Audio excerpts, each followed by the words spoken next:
Hello, Wildcats. How is everyone's Sunday going?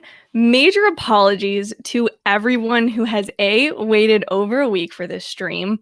I know it's late. I know, and I sincerely apologize, but also sorry to everyone who voted for yesterday. I was trying to make sure you guys knew this was a priority for me, that I really wanted to get this stream out there and doing it. And then I didn't think through what I actually had to get done yesterday. And I found myself thinking, oh, I'll do it at like 2, 3 p.m., midday, whatever. And then I was out and about doing things and I still need to get stuff done. It was a little time sensitive. So major apologies there.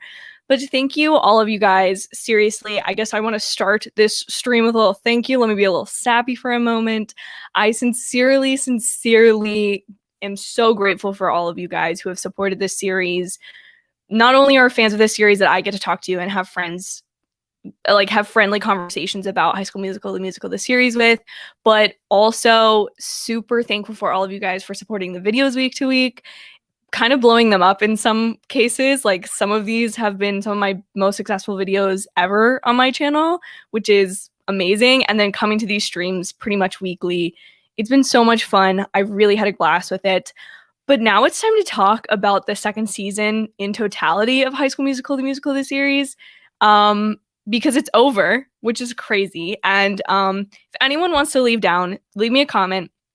Let me know if you had a favorite episode. What is your overall take of this season? I know I obviously did a review for the finale, but since this is our like official live stream time to chat about it, please just let me know down below, like, what were your thoughts overall of this season? Do you prefer season 1, 2? Favorite characters? Did things change for you? What is your opinion on season 3? And do we think we're going to get one? Because I'm really shocked that we didn't get like a third season renewal in that like credit sequence for the finale. Like I really thought it was just going to come on screen like Loki did. Be like, the cast is going to return. We're going to do another season. So yeah, but all of you guys are being so sweet and popping in the chat. Alex is here. Reagan is here. Jack, Jack, are you at work? What are you doing, Jack? Jack, I will text you back after this stream. I just realized I totally forgot to reply to your text this morning, so I will text you back shortly. John Elite 45, what's up? Welcome to the chat. Reagan, I am doing fantastic. This morning, while I drank my coffee, which all of you know I have to have, it's really kind of scary, the person that I am without coffee, but I had my coffee and I rewatched some episodes of The Office. But Peacock, I have a bone to pick with you. I get what you're doing, and I will say they have I think the first 6 seasons are free to watch on Peacock without like the paid subscription, which includes Stress Relief Part 1 and 2, which are 2 of the greatest episodes of The Office of all time. And 6 seasons, that's a majority of the show. But I cannot watch Niagara Part 1 and 2 on there for free right now. And I'm a little frustrated because Niagara Part 2, which is Niagara is Jim and Pam's wedding, for those of you who are not Office fans or don't know specifically. And I really just wanted to watch Niagara Part 2. It's like my comfort episode of The Office, and it wasn't there. So I watched Weight Loss Part 2, which is the episode they get engaged in. I watched Fun Run this morning and also Beach Day. No one asked, but my day's going well because of those things.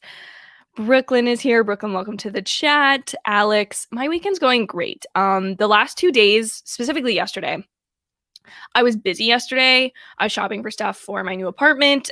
Basically, this week has been moving. Almost everyone I know is moving right now, myself included, trying to move things from one place to another, getting things organized, make sure I don't forget things, trying to help other people out, trying to get just normal stuff like YouTube done and trailer reactions, finishing videos that have been on my plate forever that I just need to, like, no matter how perfectionist I feel like I need to be, like the Teen Wolf episode. I've been working on that one for like maybe a month and a half. Needed to get that out there. Like those just needed to go out. So my weekend is going really great. Last night I just kind of chilled out with my mom and just hung out, and that was, really nice to just kind of like decompress. I'm the kind of person, like being an introvert, like I just need to like refuel my energy. Like even just going out, this sounds so lame, but like going out in public and like doing things or trying to like, I don't know, my brain gets kind of foggy sometimes, so I'm trying to like work through some things to like fix that, Kate, thank you for, receiving my apology. I really do feel bad, guys. I used to be so good at time management at the beginning of college. Like, I was early to everything. Like, I would never dream of being late or like making a commitment that I didn't stick to. And I don't know what's happened, and it's embarrassing. And so I'm trying to, pull myself together in the next couple of months. Danny, I'm so sorry, guys. So episode 11, right? I left for the beach that I was moving that week, left to go to the beach. Then at the beach, which is why the finale review for High School Musical, the musical, the series was filmed in a closet. A lot of people call me out for that. Not in a bad way, just kind of like joking. Yes, it was in a closet. It was the only place I could film and kind of get away from people and just, have it be semi-professional. I recorded with my handy dandy phone right here, the audio, because I didn't bring a microphone. And thank God for my boyfriend. Like, if he did not have the camera that he has, which is an EOS M50 that he lets me use, I use it for most of my videos now because my ADD will just kill all my tripods. But like, if I had to bring my ADD to the beach to film that, like, it would have just been a disaster to try to figure out. But with this little thing, just kind of set it up really quick. But yeah, so that's why I didn't do the streams the past 2 weeks. And then this week has just been so busy. Anyways, enough about me being busy or complaining about my life. My life is great. Thank you to everyone asking. Just trying to, get in the right mindset. This is my last semester of college coming up. So I'm really trying to like mentally prepare for it and get everything I need to done. Movies and Train Studios is here. Movies and Train Studios. I hope you're having a great weekend. Okay, and now we're getting into some of the things from the finale that I really want to talk about. Really quick, Rebecca is here. Hey, Rebecca. Janelle is here. Takihiko. Totally butchered that. I'm so sorry. Welcome to the stream. Let's see if anyone else has joined. Nope. Okay, so let's get into it. Let's just get into these. Reagan says Ricky and Lily will never happen. I 100% agree with this. I'm really excited if there is a third season because it's going to be taking place in summer. That's what Natalie, the character, says at the end. She's like, buckle up, Wildcats. Like, this summer is about to be hot or something like that. So 100% think, and I really love this, that they're taking inspo from the original trilogy of movies. The second High School Musical, of course, being at the country club. There we go. Blanked for a second. And so I really think it's going to be something like that, or a camp in their community, or just kind of hanging out in Salt Lake or whatever. And I agree. I don't think Ricky and Lily will ever happen. But if you remember in High School Musical 2, Sharpay tries to really make a play for Troy in that movie. And that's kind of like a storyline that kind of happens there. Even though Troy's never really like, he's always into Gabriella, obviously. I think Ricky will be a similar way. However, it makes sense that he would call. And this is like my hot take, I guess. Obviously, I don't like them together. I don't like Lily. I think she's an interesting character to prompt other people to do things. And she's been written really well, where you're like, what really is her motive? Like, but I don't think it will ever happen, just in the sense that even if Ricky and Nene never get back together, which there's talk of Olivia Rodrigo potentially leaving the show, I don't know, whatever. I think the show could survive without her. I think this season proved that for sure. Not that she's not great or talented or add stuff to the story, but I'm just saying, like, could survive without her. I don't think Ricky will ever seriously be interested in Lily, but as a teen boy, you got dumped. You're trying to tell yourself to move on, and you just sang this song about second chances and, like, letting people live. And, Lily has been nothing but nice to him, particularly. And there's definitely a vibe in high school when, like, someone that you have a crush on, or that someone that shows interest in you, when they are what am I trying to say, when they like show it, hold on, let me backtrack. When someone shows interest in you in high school and they're nice to you, and even if they're not nice to anyone else, that kind of trumps like anyone else, like however they act to other people sometimes, which is, maybe not the healthiest. But Ricky's bound to make a few more mistakes in high school. He's only going into his summer before his senior year. So, like, I think it'll be an interesting plot device, but I agree. I don't think they're ever going to, like, seriously be together. Alex says, the sad thing is that Disney Plus binge season is done for the summer, except What If, Monsters at Work, and soon Hawkeye. Okay. I'm excited for What If, because you guys know how I feel about animation, and I think it's going to be amazing and a really fun, like, levity compared to what else we've had in the MCU recently. And then obviously you guys know I'm excited for Hawkeye. Like, when I saw that announcement November 24th and that promo picture in Entertainment Weekly, I'm like, where can I get a purple like tracksuit like that? Excuse me, like, where can I get it? Where? Tell me. I will go buy it right now. But, and I was going to make a video about this, and this is something I will definitely talk about on the channel. I almost did a trailer reaction to it the other day, but I kind of missed the window and whatever. I was busy. The Diary of a Future President, which is one of my favorite shows on Disney+. It's definitely targeted at a younger audience, but I think people who are High School Musical and Musical the series fans will like it. And this is so narcissistic to say, but like people who are a fan of me potentially, because there's a character named Sasha and she's the cutest ever and I absolutely love her. But that show follows, I can't remember what the main girl's name is, but she's basically, one day she becomes president. And so she starts writing this diary when she's in middle school, or she's starting middle school, just talking about like, I want to be president. These are the things that go on in my life. So it's like kind of like a dramedy. I can't speak today. It's definitely a comedy, but it's got those dramatic elements in it that I think High School Musical, the musical, the series fans will really like. And all episodes of the season, someone actually told me in stream that Disney Plus was considering dropping all episodes at one time of certain seasons. Obviously, with like Hawkeye, What If, they're not going to do that because those are big properties. And, you know, if they do week to week, they can make even 8-episode show last 2 months. And that's two installments of your payment. Just, you know, think about it. But with a show like Diary of a Future President, it's definitely a binge-worthy show. So highly recommend to anyone in this stream who might be interested. Ilana Pena, who is is that the right? Hold on. I need to Google this before I'm saying this.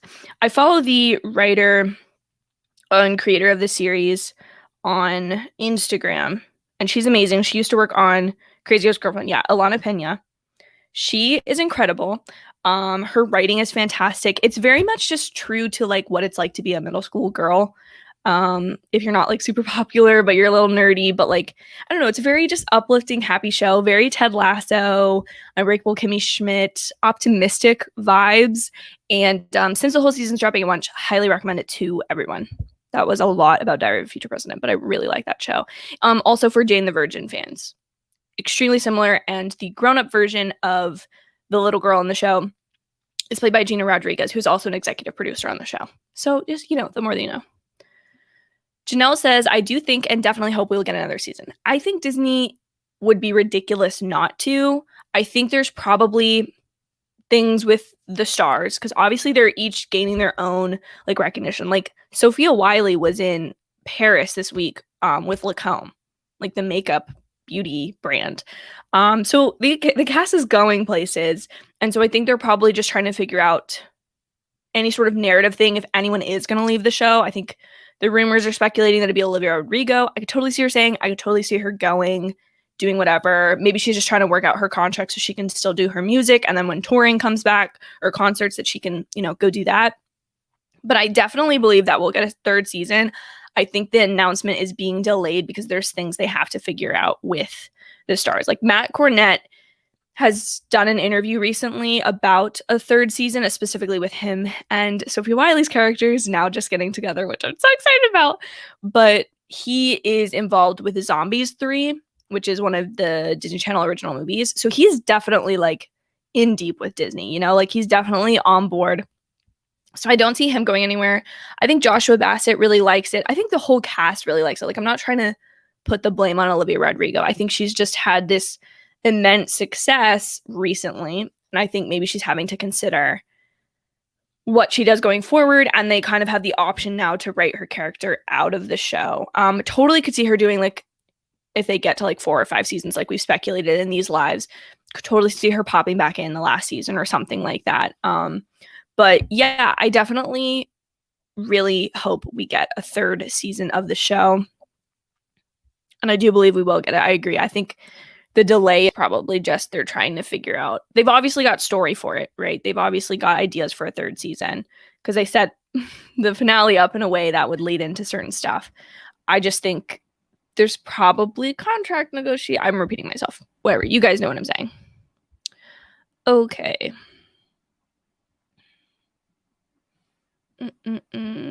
Thank you so much for coming. Even though you're new to the channel, you're totally welcome. feel free to hit subscribe, feel free to comment below, all that kind of stuff. Really appreciate you stopping by. Have I watched any episodes of Monsters at Work? I have. I've watched the first 3, I believe. I know they dropped the first 2 at a time, and then Josh Simpson over at After Credits, absolutely amazing. He's kind of doing like batch reviews of the show, and I think kind of waiting for the whole season to come out. I just really like it. I love workplace comedies. Brooklyn Nine-Nine, The Office, Parks and Recreation, Veep, 30 Rock, like all those kind of, I don't know, I just think there's such a great energy that works for television because you have all this cast of characters like forced together for a while. And I really like the way Monsters at Work is bringing in elements from both movies that predate it, Monsters University and Monsters Inc., making sure continuity is there, but introducing new characters and having a really fun time with that. I really think it's a well-done show. I'm not cut off. I've really only watched the first 3 episodes. But I really just like the characters. I think the cast is great. It's really fun. I call that introvert mode. Yeah, I totally, this is why I think people sometimes, you know how people will guess like, oh, are you a night owl? Are you a morning person? I am kind of both, just because I like having my time, the beginning and end of my day, to kind of just do whatever I want without anyone like talking to me. Like, it's not that I don't love talking to people. I really do. I think I'm definitely one of those extra introvert, like half and half, because I don't have a problem turning it on. The only reason I know I'm an introvert is like when I need time to just be by myself, like read, watch a TV show. Like, it literally doesn't matter if it's productive or not. Like, I definitely need decompression time, and I just love to veg out and like get some chips, a glass of wine, and just watch a movie or a TV show and just kind of just like be by myself, This week, the world will suffer because of this week is the release of Kissing Booth 3. Okay, I'm actually excited about this because backtrack a couple streams ago, several weeks ago now, we were talking about this. We were talking about things to cover after High School Musical, the musical, the series, and I'm a huge fan of the To All the Boys series. Huge fan. Love those movies. I think they're so well done. Really enjoy them. Kissing Booth, I saw the first one, and it is like unwatchable to me. It is like horrible, and it shocks me. Obviously, Netflix, there's different creatives on both teams, but they're both Netflix trilogies about young adult romance, right? And because the third Kissing Booth is dropping this week and the third To All the Boys dropped in February, I'm planning, which we'll see when it gets out because, I've been busy, but I think I can get it done. I'm going to have to watch Kissing Booth 2 and 3 again. I'll probably just watch a recap of the first one because I can't bear to watch it. But I kind of want to compare the two.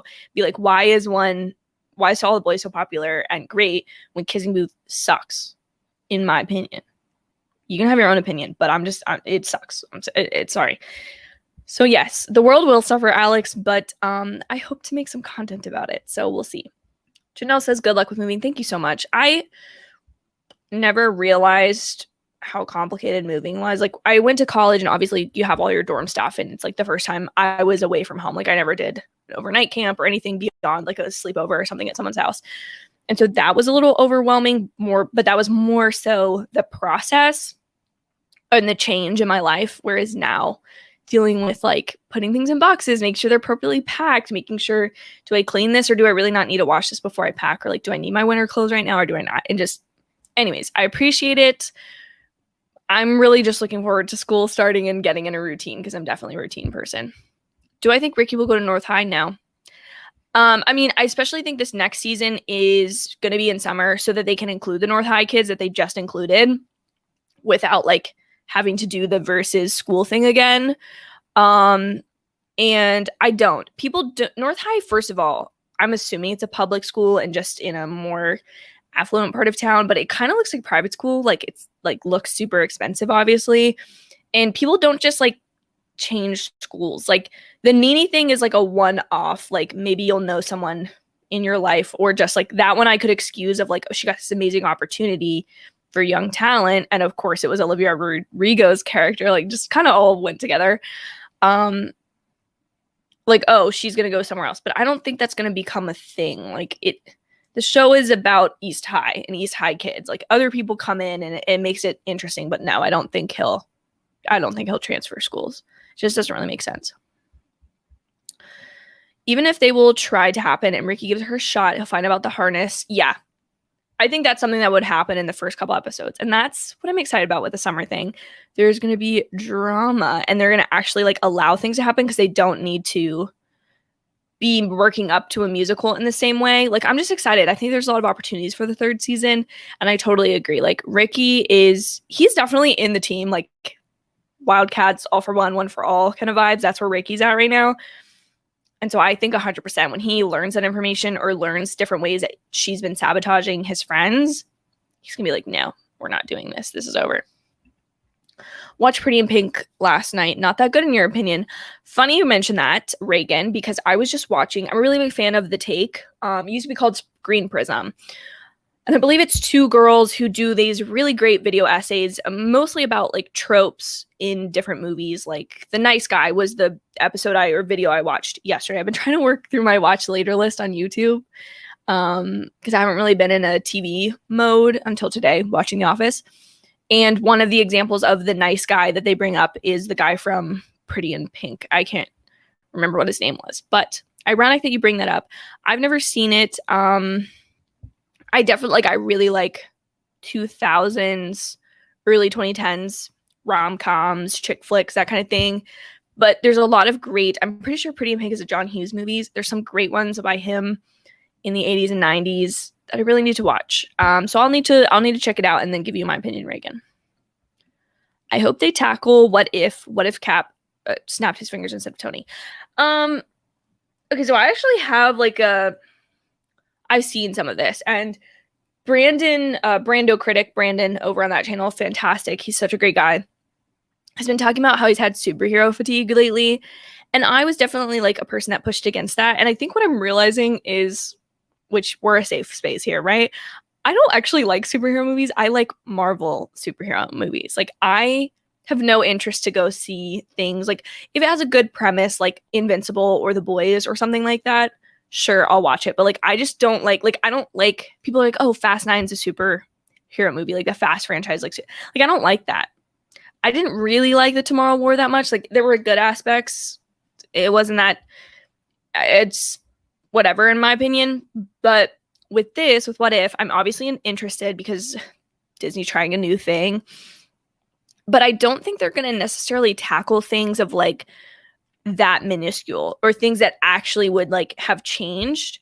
Like what if Cap snapped his fingers as opposed to Tony? I think they're going to really just try to kind of do like really out there stuff. Like, what if T'Challa was Star-Lord? You know, like that's something that would change everything, not just like, oh, what if Cap snapped his finger? You know what I mean? I think they're going for more big scale changes or more shocking changes than just something like that. I'm not saying that's not a great idea. And I did see, like, obviously some of it's like jokes of like, oh, what if it was Clint instead of Natasha on the bridge, or what if it was blah, blah, blah.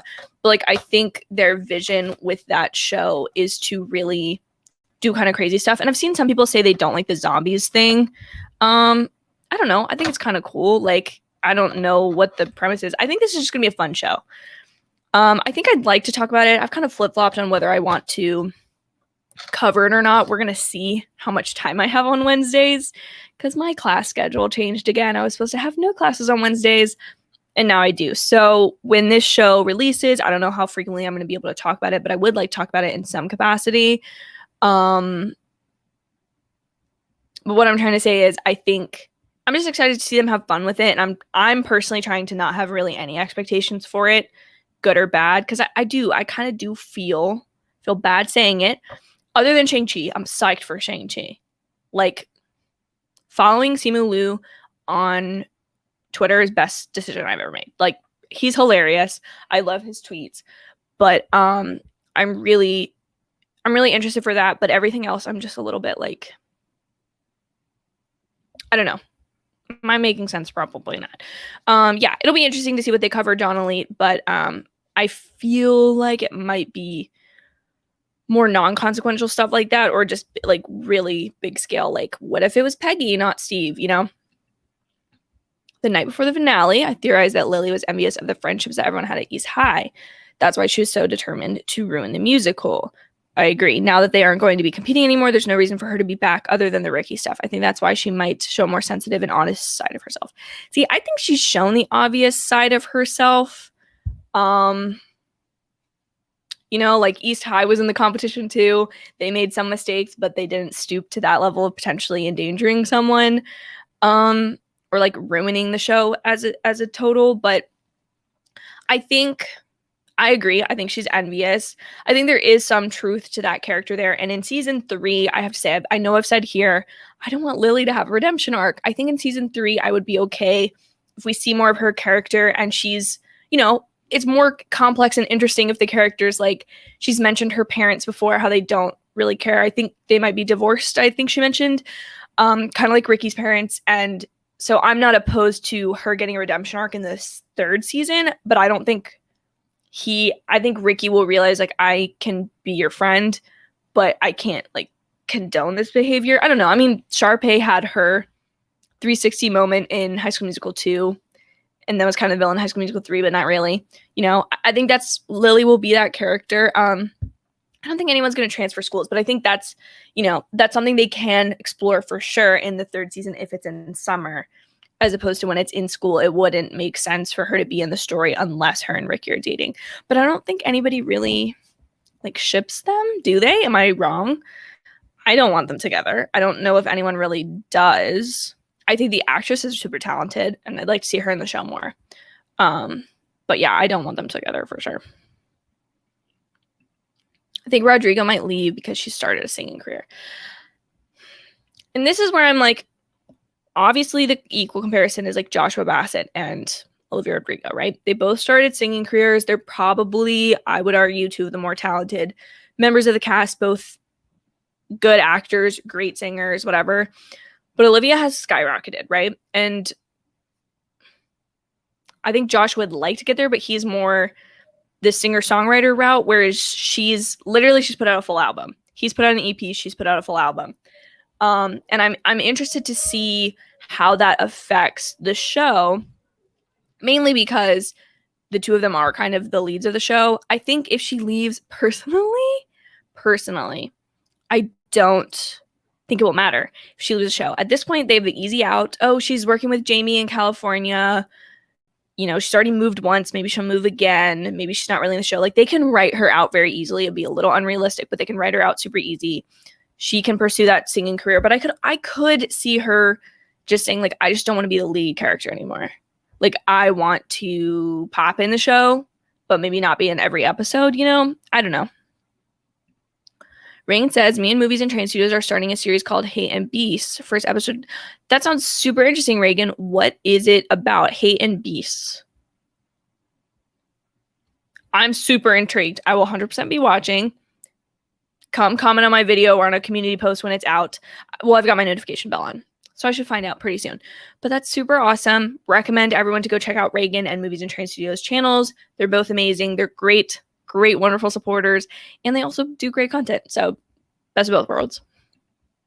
Growing up with Disney says you should watch The Good Place.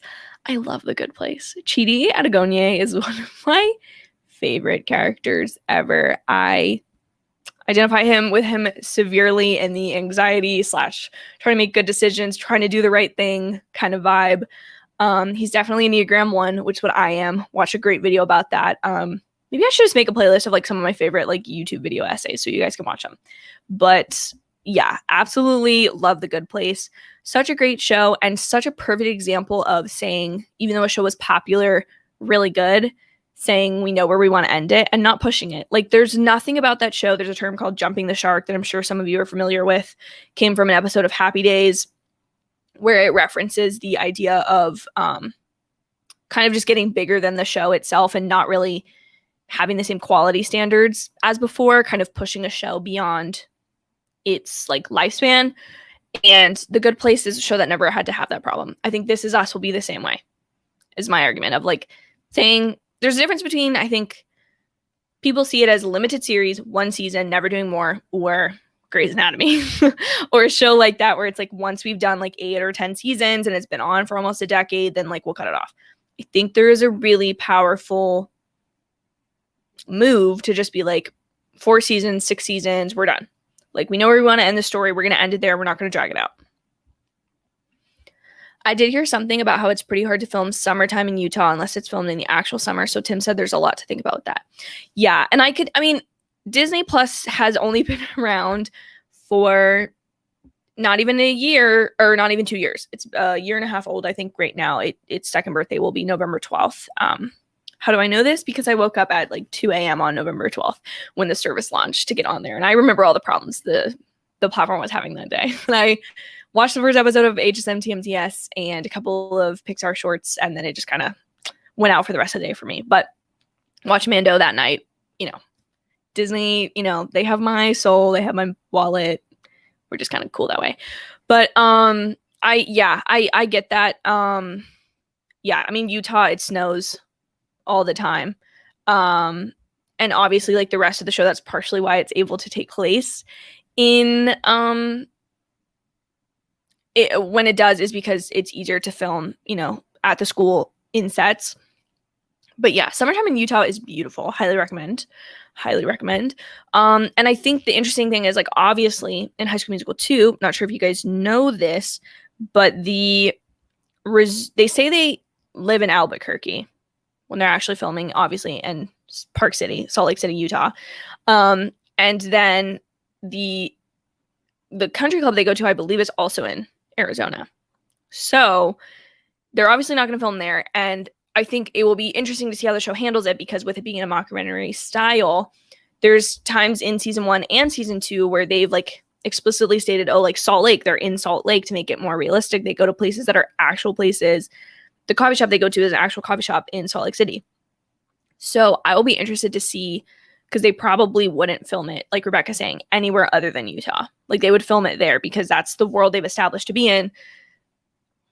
Like they could and say, oh, it's Utah, but like I think they've kind of stuck hard and fast to that. So maybe it'll be like Mandalorian, where after the second season they're like, okay, now there's going to be a year or two delay between them. I don't know. One second, guys.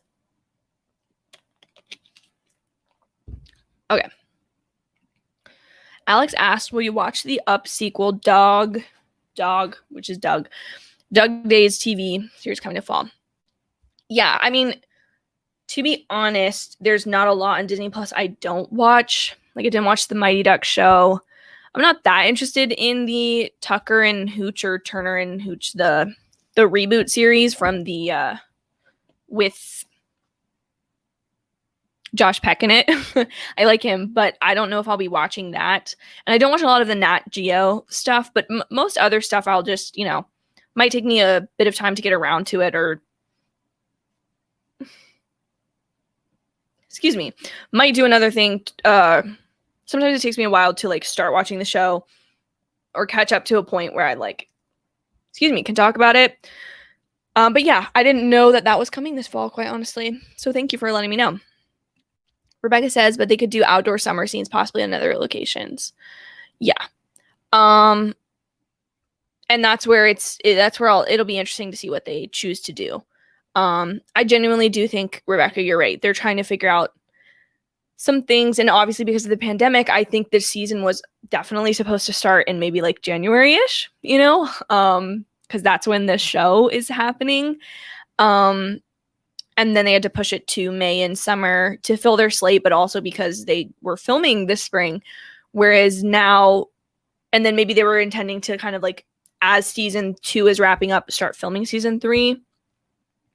But I don't know now. We'll see what they choose to do. Ziella is here. Hi, Ziella. Welcome to the stream. What do you think is the future for the next season? They kind of tease summer, so what do you think that could mean? Okay. So I kind of have a couple loose theories about this. I think it will take place in summer, because there's a couple reasons for that. One, they've kind of already teased it. 2, that's when the time is in the show. It'd be weird if they just skipped over summer now and avoided it.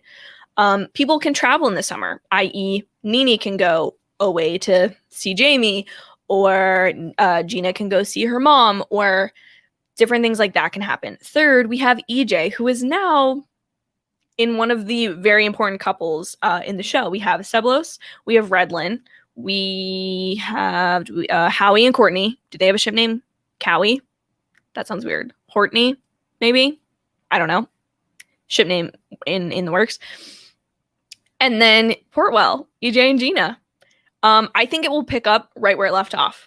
100%. I don't think there's going to be much change, especially with Portwell. Like, I think we'll see them kind of in those same outfits that night or whatever. Or the next day, something like that. I just think it would be kind of a waste if they didn't show their first kiss. You know, why not? Do it, please. Tim Federle, Disney Plus. Like, don't take that from me, please. Don't take that from me. So those are the reasons I think it will be summer. It just makes more sense. It gives EJ the time to think about what he's going to do for college, go beyond. Miss Jen will have personal time to work out her relationship with Ricky's dad and or Mr. Mazzara. Kind of just all those things that summer allows for so many more story possibilities, as well as buying them some time to figure out what they're going to do with characters like EJ, who are supposed to be going off to college or whatever. And kind of just fix maybe some potential plot holes that would occur if they just kind of explained away summer. So 100% think it'll be summer. 100% think it will pick up very quickly, very, very quickly after the finale episode left off, if not the same night. I'm also interested to see if, now that they've introduced Slices as a workplace / hangout place, if that will be kind of maybe more of them start to work there, or it will become half like a workplace comedy drama thing where they're like, you know, Howie, Courtney, Big Red, Ashlyn. Does anyone else work there? I don't know. Like, I'd like to see some stuff with Carlos and Seb at Seb's farm and stuff like that.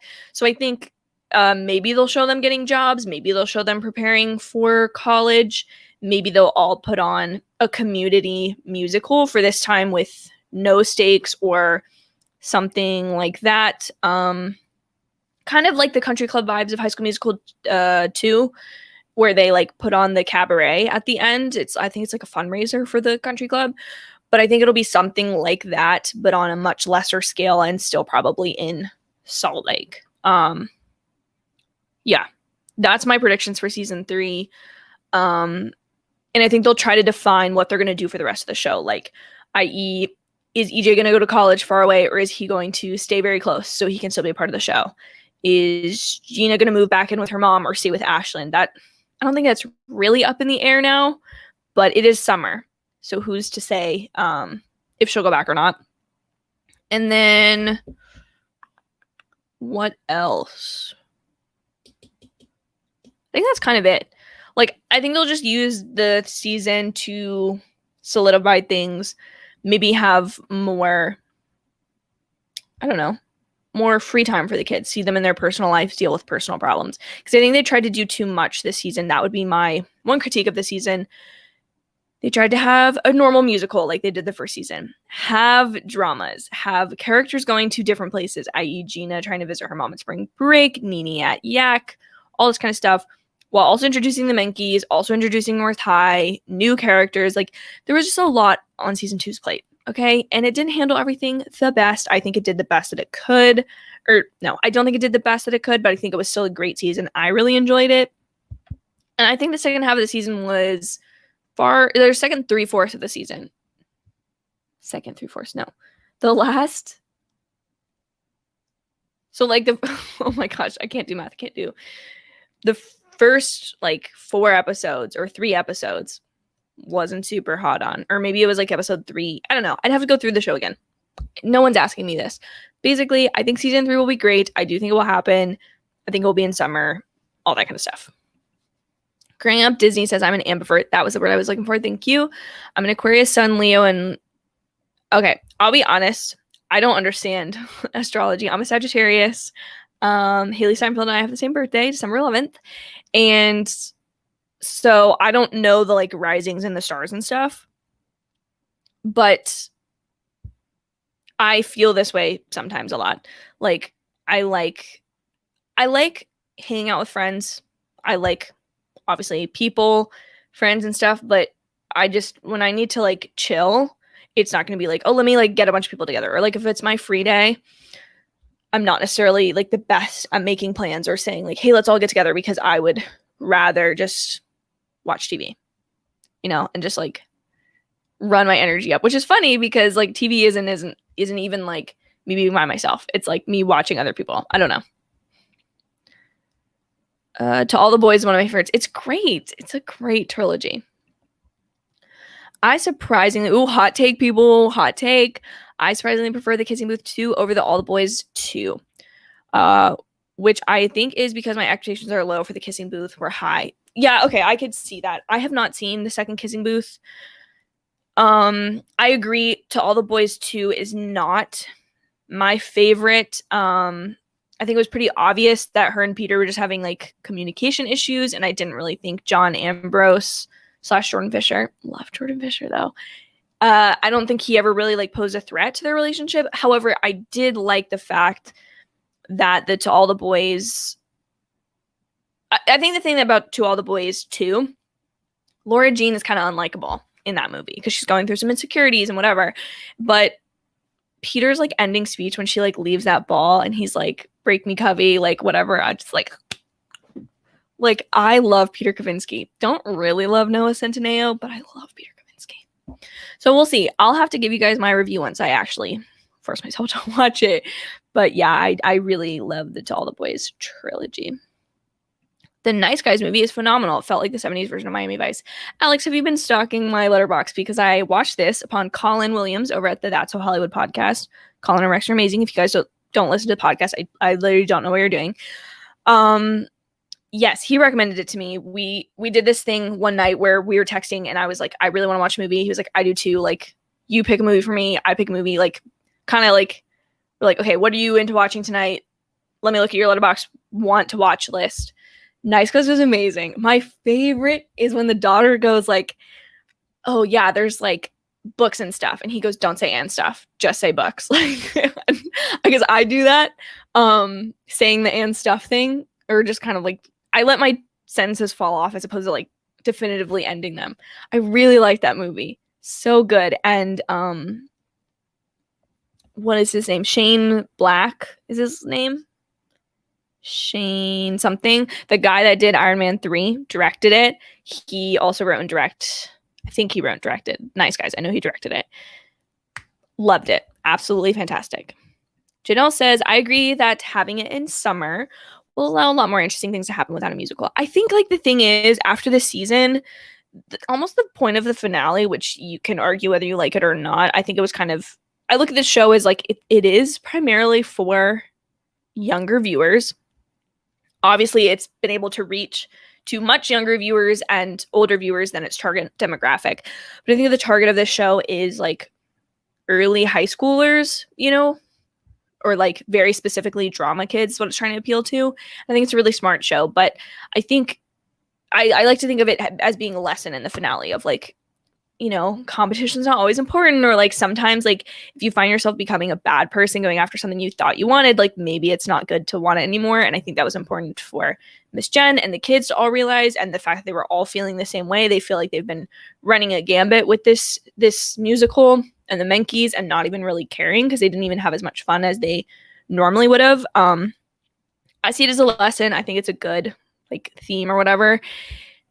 And yeah, but I did think this season proved that, one, you don't need, like, the rest of the cast is strong enough beyond Joshua Bassett and Olivia Rodrigo, which obviously the first season was primarily their getting back together story, and Ricky's journey to join the musical and Nini's journey to be the lead and figure out what she wants.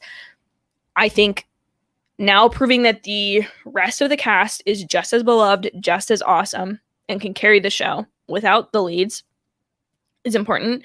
And then also that the musical, you know, people care about the characters enough that we don't need like a premise to watch. I think it will also buy them time because we've all been hypothesizing like what musical do they do next. Like they could do The Little Mermaid or they could do another Disney movie, and I think they would have to do a Disney movie. But like what if they just decide to just all like chill out and like almost do like a riff off or like a medley of like High School Musical 2 songs? They kind of already did that this season. But yeah, I think summer just buys them more time as a show. I don't want to call it a filler season, but it will be more interesting to us as audience members who now care more about the characters than we do them winning or putting on a musical successfully. Like we've seen them do it. And I think summer, like you said, will allow a lot of plot things to happen, a lot of character stories to be explored without the distraction of a musical or school or whatever. Do I think Nini will leave again? Do you think that over the summer she will think about it and come to a conclusion by the end of the season? So I'm not really sure about this. I really think it could go either way. I really think that Olivia Rodrigo could stay. I think she could go. I think she could. Nini's character could. I definitely think she'll be flying to California or wherever Jamie is, LA, to do a little bit of like riff. And that's my argument for why Olivia Rodrigo would stay is, one, this is like a core group of her fandom, is people finding her from this. Like when she's Taylor Swift and her 7th Grammys with a million awards and whatever, after Sour 1, 2, 3, 4, 5, whatever. I mean, they'll be called something else. I'm not trying to be condescending. But there will be people who be like, I remember watching her on Bizarre Vark. I remember watching her on HSMTMTS. I remember watching her in that one episode of New Girl. So I hate to give this answer. It's such a cop-out answer. But like, I really think it's 50-50. I think if she's in the show, she will be visiting LA. I don't think she'll move there, but I could see her like going out, doing a demo crack. And I think it would be really interesting if her character, Nini, goes on this like music journey the way Olivia has, in like parallel. Because like Tim Federle, I read an interview with him kind of about Olivia Rodrigo leaving her career or whatever. And he was saying like most of these episodes were written before her album came out or Driver's License even came out. And they were intended to be filmed before then. So like none of this was stealing from her real life, but it's amazing how it's mirrored, like Nini's journey in the show versus Olivia's music career in real life. And I think she could potentially stay on and just say like, I want Nini's, it'd be good branding for her to be like, Nini's character is going through the same stuff as me, and almost maybe tell more of her story in the music industry, or kind of explore that, because obviously the show appeals to people in the arts who like drama, who like entertainment. Drama not as in like gossip, but like drama as in like theater. And so it would be really interesting to see that be like, I would 100% be on board for that. But then again, I could see her just saying like, listen, I don't want to be tied to the Disney label. And that's where I think it's so interesting that her star journey has been so different than the stars I grew up with. Like Selena Gomez would never have sworn in a song until she was like done with Disney, like or would never have done that while being on Wizards of Waverly Place. Or Miley Cyrus, like it was a huge deal that Miley Cyrus was like Hannah Montana, and then she like went on like the Can't Be Tamed tour, and like people were like, whoa, what the heck is going on? Like that dichotomy, like in 2008, 2009, 2010, the Disney stars image and of both their character in the show and who they were in real life was supposed to be pretty much the same. Olivia Rodrigo is 100% opposite. Like Olivia Rodrigo, obviously I'm not trying to like go down on her. I think it's a great branding choice. She's obviously learned from Taylor Swift, like one of the best, of like this sour, like she's like bitter, it's brutal, like there's hard parts of being a teenager, and that's like her potentially her specific journey as a person, and like that's her branding choice. Whereas Nini wears bows in her hair, and she's very like cutesy, and she wants to explore music, but she's kind of sometimes a little bit more soft spoken and whatever. So I think it's interesting that she's been allowed that dichotomy. If maybe she'll be able to run with it, or maybe she's fought it more than we know. Fought Disney on, swearing, having explicit songs, whatever, and doing that. So we'll see. We'll see where it goes. Sorry, that was really long-winded. I'm feeling really long-winded. I haven't done a live in a while, guys. I apologize. Growing up with Disney, I don't like superhero movies either. I was even biased against Marvel until someone explained the movies to me. I didn't know they sort of implemented real societal issues. Like, and I think that's the thing that like, I don't want to put down superhero movies as a genre, but like just in general, like if something is pitched as like, oh, it's like a superhero movie, like that doesn't intrigue me anymore. I used to think it did. And I used to think, oh, like I like superheroes point blank. I really just like Marvel's characters because I like Marvel movies because I like the characters. I like the stories that they're telling. I like that they feel like real people and I connect to them. Obviously, other people are having a great reaction to the Suicide Squad. And a lot of people have asked me, like, are you going to go see it this weekend? Part of it is, I know my boyfriend's going to want to watch it, and I'm not going to watch it without him. But I also just don't really want to watch it. Like, I'm sorry. Like, and it sucks to be in this community and something to come out and be as big as, like, the Suicide Squad. And the point is, like, you go see it, you're hyped for it, you make videos about it, you say you like it or you didn't, and, like, you can kind of, like, I don't want to say capitalize, that feels weird, but like yeah, capitalize. Yeah, you capitalize on it. You ride the hype wave. Like, you go with it. And when it's something I'm excited about, I like that. I just think recently I'm realizing, like, I really just do like Marvel, and people will call me biased. That's true. People will call me closed-minded. That's true. I did like the Snyder Cut of the Justice League. I did. But superhero movies, point blank, as superhero movies, don't appeal to me. They just don't. Like, it's really only Marvel at this point. Yeah. So, not trying to be a jerk here, but yeah, that's how I feel. It's inspired by Love and Monsters. Reagan, you know all the things I love. I love Love and Monsters. This was such a surprise movie for me. I put it on a plane because I was like, it's Dylan O'Brien and I want to watch it. And I just fell in love with it. It was such a great movie. I really hope they make a sequel. I usually don't want things to have sequels anymore because sometimes stuff goes downhill, but this I really do. But I don't know if I want it more because I know it almost won't happen because of the budget and what that movie brought in box office, but we'll see. I don't want Lily and Ricky together either. Yeah, I don't think they're good. I think he would be going from one bad relationship to potentially another, and I don't really want that for him. But we'll see. I don't think they'll like fully get together. I think it could be a situation like Sharpay and Troy in High School Musical 2, where like she starts doing all these nice things for him, and he doesn't see all the things she's doing on the other side or how she's potentially acting.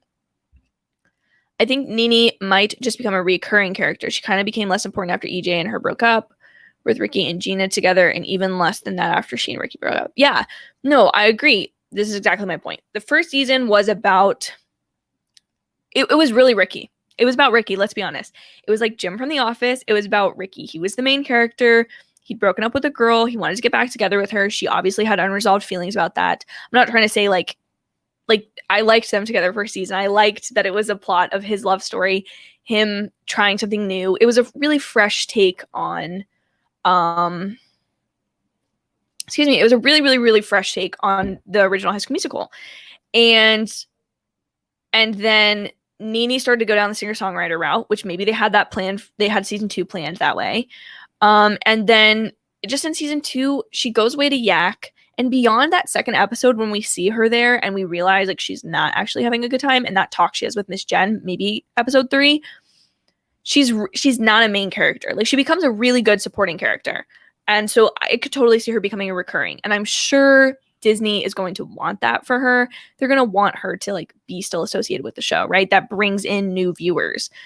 People who didn't watch HSMTMTS before are like, oh, Olivia Rodrigo's in this. Like, I want to watch. Or you remember when they pitched the Rose song as like, Olivia Rodrigo wrote and is performing this. Like, it's original. Like, she did that first season.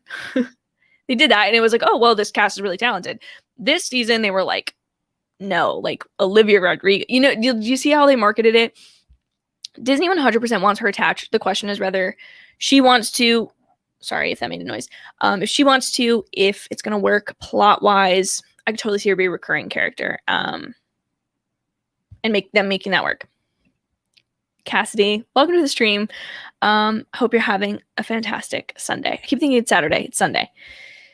Have I seen this Stranger Things teaser? It's coming in 2022. The sad reality is that some of the younger cast is going to be 20. Oh my God. Those kids are going to be... That just reminds me, I'm not that much older. I'll be 22 end of this year, but like, that makes me sad. Okay, here's the thing. Stranger Things, I've talked about this before. If I want to be, I'll probably catch up to watch next season. Okay, probably. Can't promise. Stranger Things is one of those shows, again, first season, I loved it. I got on after the hype, but I loved it. Season 2, I still have not finished. I just can't bring myself. I don't care about Nancy and Will's brother. I don't like them together. And I know that Steve and Dustin, my 2 favorite characters, have way more moments together in the end of season 2 and in season 3 and probably in season 4. And I really love David Harbour. I think he's phenomenal. And I like the young cast members. And I want to see where stuff goes. I just cannot bring myself to finish it. And I don't know why. I think when the 4th season, it's like next week, maybe then I'll be like, okay, I'll binge really quickly, get through everything. But I'm just not. I haven't watched the trailer yet. I haven't watched the trailer. I haven't watched the teaser. Seen all my friends getting excited about it. I'm super psyched for them. I don't know. You kind of realize, I realized before what I liked and didn't like. But now that I'm having to like find actual reasons and articulate it online, in this YouTube format, I realize there's a lot of things that I just actually like don't like. And it's weird because you feel a little compelled to talk about it, but at the same time, there's a lot of stuff this year that I'm really looking forward to in the next 6 months. And I'd rather talk about that stuff than force myself to be like, oh, Stranger Things, like, you know what I mean? Or like Outer Banks. Like, listen. I have considered watching Outer Banks to make videos about it. I have. My best friend told me that she hated the show. She explained the whole show to me. It sounded ridiculous. It sounded dumb. I get that people like it. And that's I'm so happy that there's a show that people really like out there. I think it's so cool. I love seeing everyone like come in a community. Like I've talked about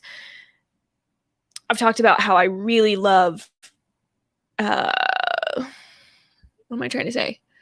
Shows when they come over a long period of time, long form content. I really, really love that. I think it's great. I love week to week releases, so people have to talk together. And Outer Banks, the whole world has been talking about the season, but I don't know. And maybe it goes hand in hand with like, if it's super popular, part of me, if I'm not that into it, I kind of like push back against it. But I also am really bad about getting to the Netflix originals when they're popular. So both for Stranger Things and Outer Banks. Stranger Things I obviously like. Outer Banks I just don't feel like watching. Anyways, never mind. This is a relevant conversation. If anyone cares, I can talk about it later. But I don't want to waste y'all's time. Next year, Star Wars is going to be the biggest. The rest of Boba Fett, yeah, because that comes out December, if I'm correct, or end of November, December. Cassian Andor, which they're filming. Obi-Wan, which wrapped filming. Bad Batch Season 2 and Mandalorian Season 3. It really will be a big Star Wars year. And the only thing that I don't look forward to that is I don't like Star Wars nearly as much as I like Marvel. And this year, there's been so much Marvel content. Sorry, I dropped my water bottle. That I got a little fatigue of it. And I don't want people to feel that way about Star Wars next year, you know? I mean, obviously, it's nothing Disney can really control. People will be more pissed if they delayed stuff further. But it is going to be weird that like this year was Marvel, next year is going to be Star Wars. And just seeing how the delays of the pandemic have made things. Excuse me. Have you watched Mysterious Benedict Society? I haven't. Excuse me. I'm kind of actually really interested in it because the guy, what is his name? In Veep, the guy that's like the bad guy. He's like her assistant. He carries the bag around everywhere. He is the Professor X type character in Mysterious Benedict Society. And then he also plays his twin, which is like the evil guy. I'm curious. The production design on that show looks so intriguing to me. Like it looks so aesthetically pleasing, but I haven't watched it yet. It's a TV show, right? Not a movie. Because I think I thought it was a movie, but it's a TV show. I ship Courtney. I agree. Reagan. I love them. They're super cute together. I'm really glad that Howie like confessed how he felt and was like, no, I'm just blown away by you and I'm intimidated and like all that kind of stuff. They're really cute. I feel like only the first 2 episodes of season 3 of HSMTMTS should be in the summer so they could explain and show some stuff like how EJ will be included for the rest of the season. Okay, well, I'm confused growing up Disney what you mean by that, because if the whole season was in summer, which summer is 3 months, that's about what a semester of school is, they could have the whole season take place in summer, and then at the end of the season say like, oh, EJ is going to go to this college or whatever. Like, I think it would be a waste if they only did a couple episodes of summer and then switch back to the school year, because then that shortens the lifespan of the show, because they're skipping over major portions of the characters' lives and they can't really go back and like refill that. It's not a show that really works that way. So I disagree, because he hasn't decided where he's going to college and he's supposed to be graduating. So to me, it would make sense if like the next episode picks up right where it left off. We see EJ's graduation. We maybe see him and Gina trying to do long distance if she has to go back to like live with her mom. I don't know what the stitch is there. And then they have the whole summer for him to figure out like what he's going to do with school. Tour places probably, because that hasn't been explored. And I don't know. To me, it makes more sense for the whole season to be in summer. Do other people feel this way? They think they should just get back to school. But yeah, no, I think it should be the whole season. It makes the most sense because then they have the fall semester and the spring. They have summer, fall, and spring, which would be 3 more seasons, which would give us to season 5, which would be about 60-ish, 50, 60-ish episodes of the show. So I would be surprised if they skipped over summer just because it feels like they have so much material. Grump Disney says the show might only have 4 seasons, so I think a whole season for summer would be a mistake. See, this is where I disagree. I think it makes the most sense to push it to 5 seasons and have the summer be a bonus season. Maybe that's something that maybe if Disney says it can only be 4 seasons, then maybe, yeah, it's a waste because you wouldn't see the conclusion. But Gina, Ashlyn, Seb, and Carlos, I think, are all sophomores, rising juniors now. So, like, we wouldn't see them graduate anyways. There wouldn't be that finality. We would see Big Red, Ricky, and Nene, I guess, graduate. So I don't know. I get where you're coming from, and I understand more so if they say it's only 4 seasons, then yeah, I think maybe they'd change the summer thing, or they'd have the last season be like all of their senior year and really just skip through stuff. I'm interested to see how they play it. Marvel Studio Woe is here. Hey, girly, love to see you stream again. Sad that the season is really over. What was your favorite moment of the show? Yeah, I'm really sad the season is over too because I miss streaming. I have like a update post that I'm ready to like put out on community probably sometime tomorrow that will have a little bit more information of how I'm like expecting to run the channel in the next couple months. But definitely streams will be a part of it. Don't worry about that. Probably not specific to a certain show, just in general, so we can kind of talk about everything. Because I always feel bad when we get off topic in these, that then the HSMTMTS fans are maybe not getting what they came for. But yeah, I'm really sad this season over. I think my favorite moment, I mean, I really loved Second Chances. I don't think it was my favorite, but I really did like that song. I really love when EJ goes up to Gina and says, do you want to get risotto sometime? Like, I really like that. It has the same energy as like when Jim comes back from the interview and Pam's in like the talking head and she's like, yeah, no, I guess the timing just never worked out, whatever. And he comes and he goes, hey, what are you doing for dinner tonight? I'll pick you up at 8. And she's like, what was the question? Like, I don't know. It has that energy. See, I'm on an office kick, people. I'm on an office kick. Like, but I think that was my favorite moment. I think all of like EJ and Gina's moments were my favorite. I'm trying to think. I think some of the best writing was Miss Jen in the car with Nene, talking that through and whatever else. But I think that's maybe my like favorite moment is like when they both like they're both talking about, oh, I don't know, like it's awkward, like I wouldn't want to push it too far, and then he like asks and she like immediately says yes, and then they both go off in their separate thing. I know, it's so cute. I'm very interested to see what they will do with Miss Jen and her romantic interests. See, and this is where I feel like the summer makes the most sense because they have set up Miss Jen to have the most interesting romantic life, in my opinion, because Portwell is a couple unofficially, but they're together. So, like everyone else we've already talked about is a couple.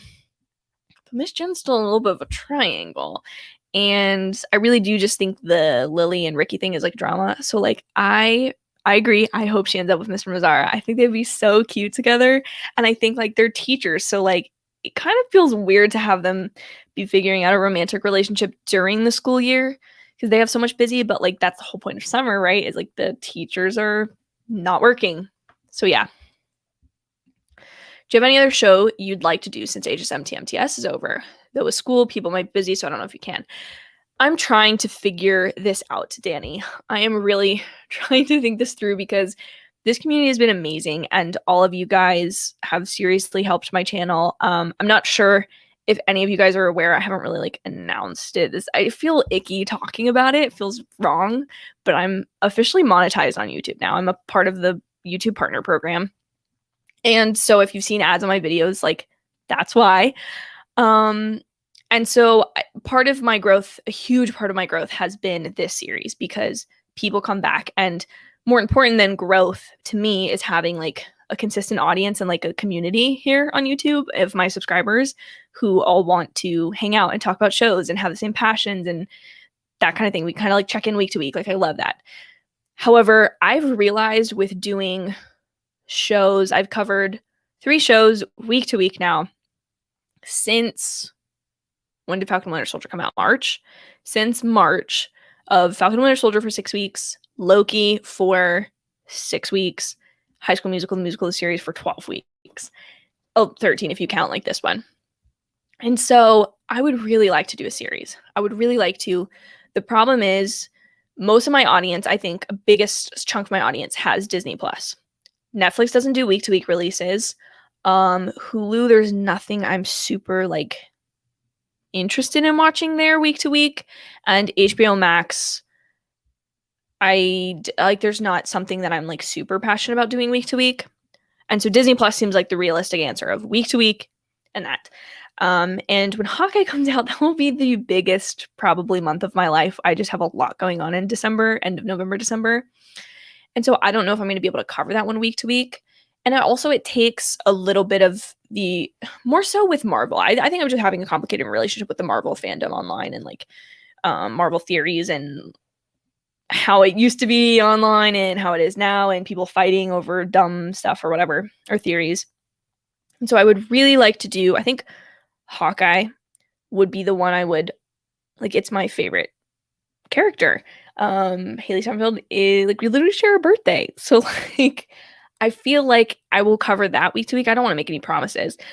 But I think right now, people have recommended a lot of shows to me that are already kind of completed or out. And I'm kind of thinking of just doing more stuff like, hey, let's check in once I've finished a season, or like I'll tell you guys what I'm watching and we can kind of watch it together. And I do have a series, I guess we'll talk about it now, that I want to call it Sasha's Movie Book Club. Not book club, movie club, but I haven't run like a book club where I tell you guys what movie I'm watching for the week.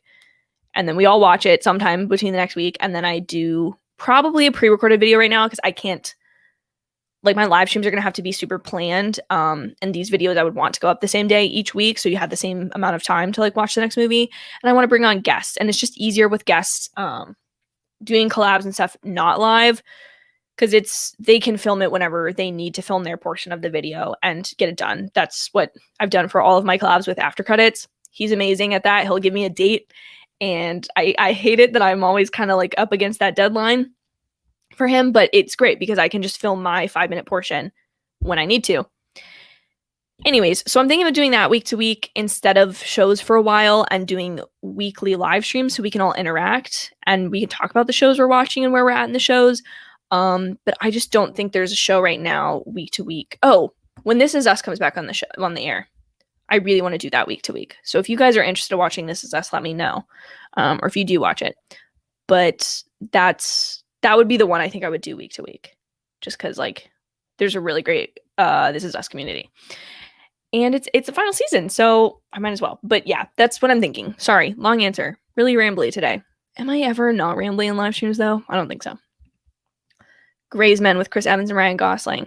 From the Russo brothers, I'm pretty positive. It's going to be great.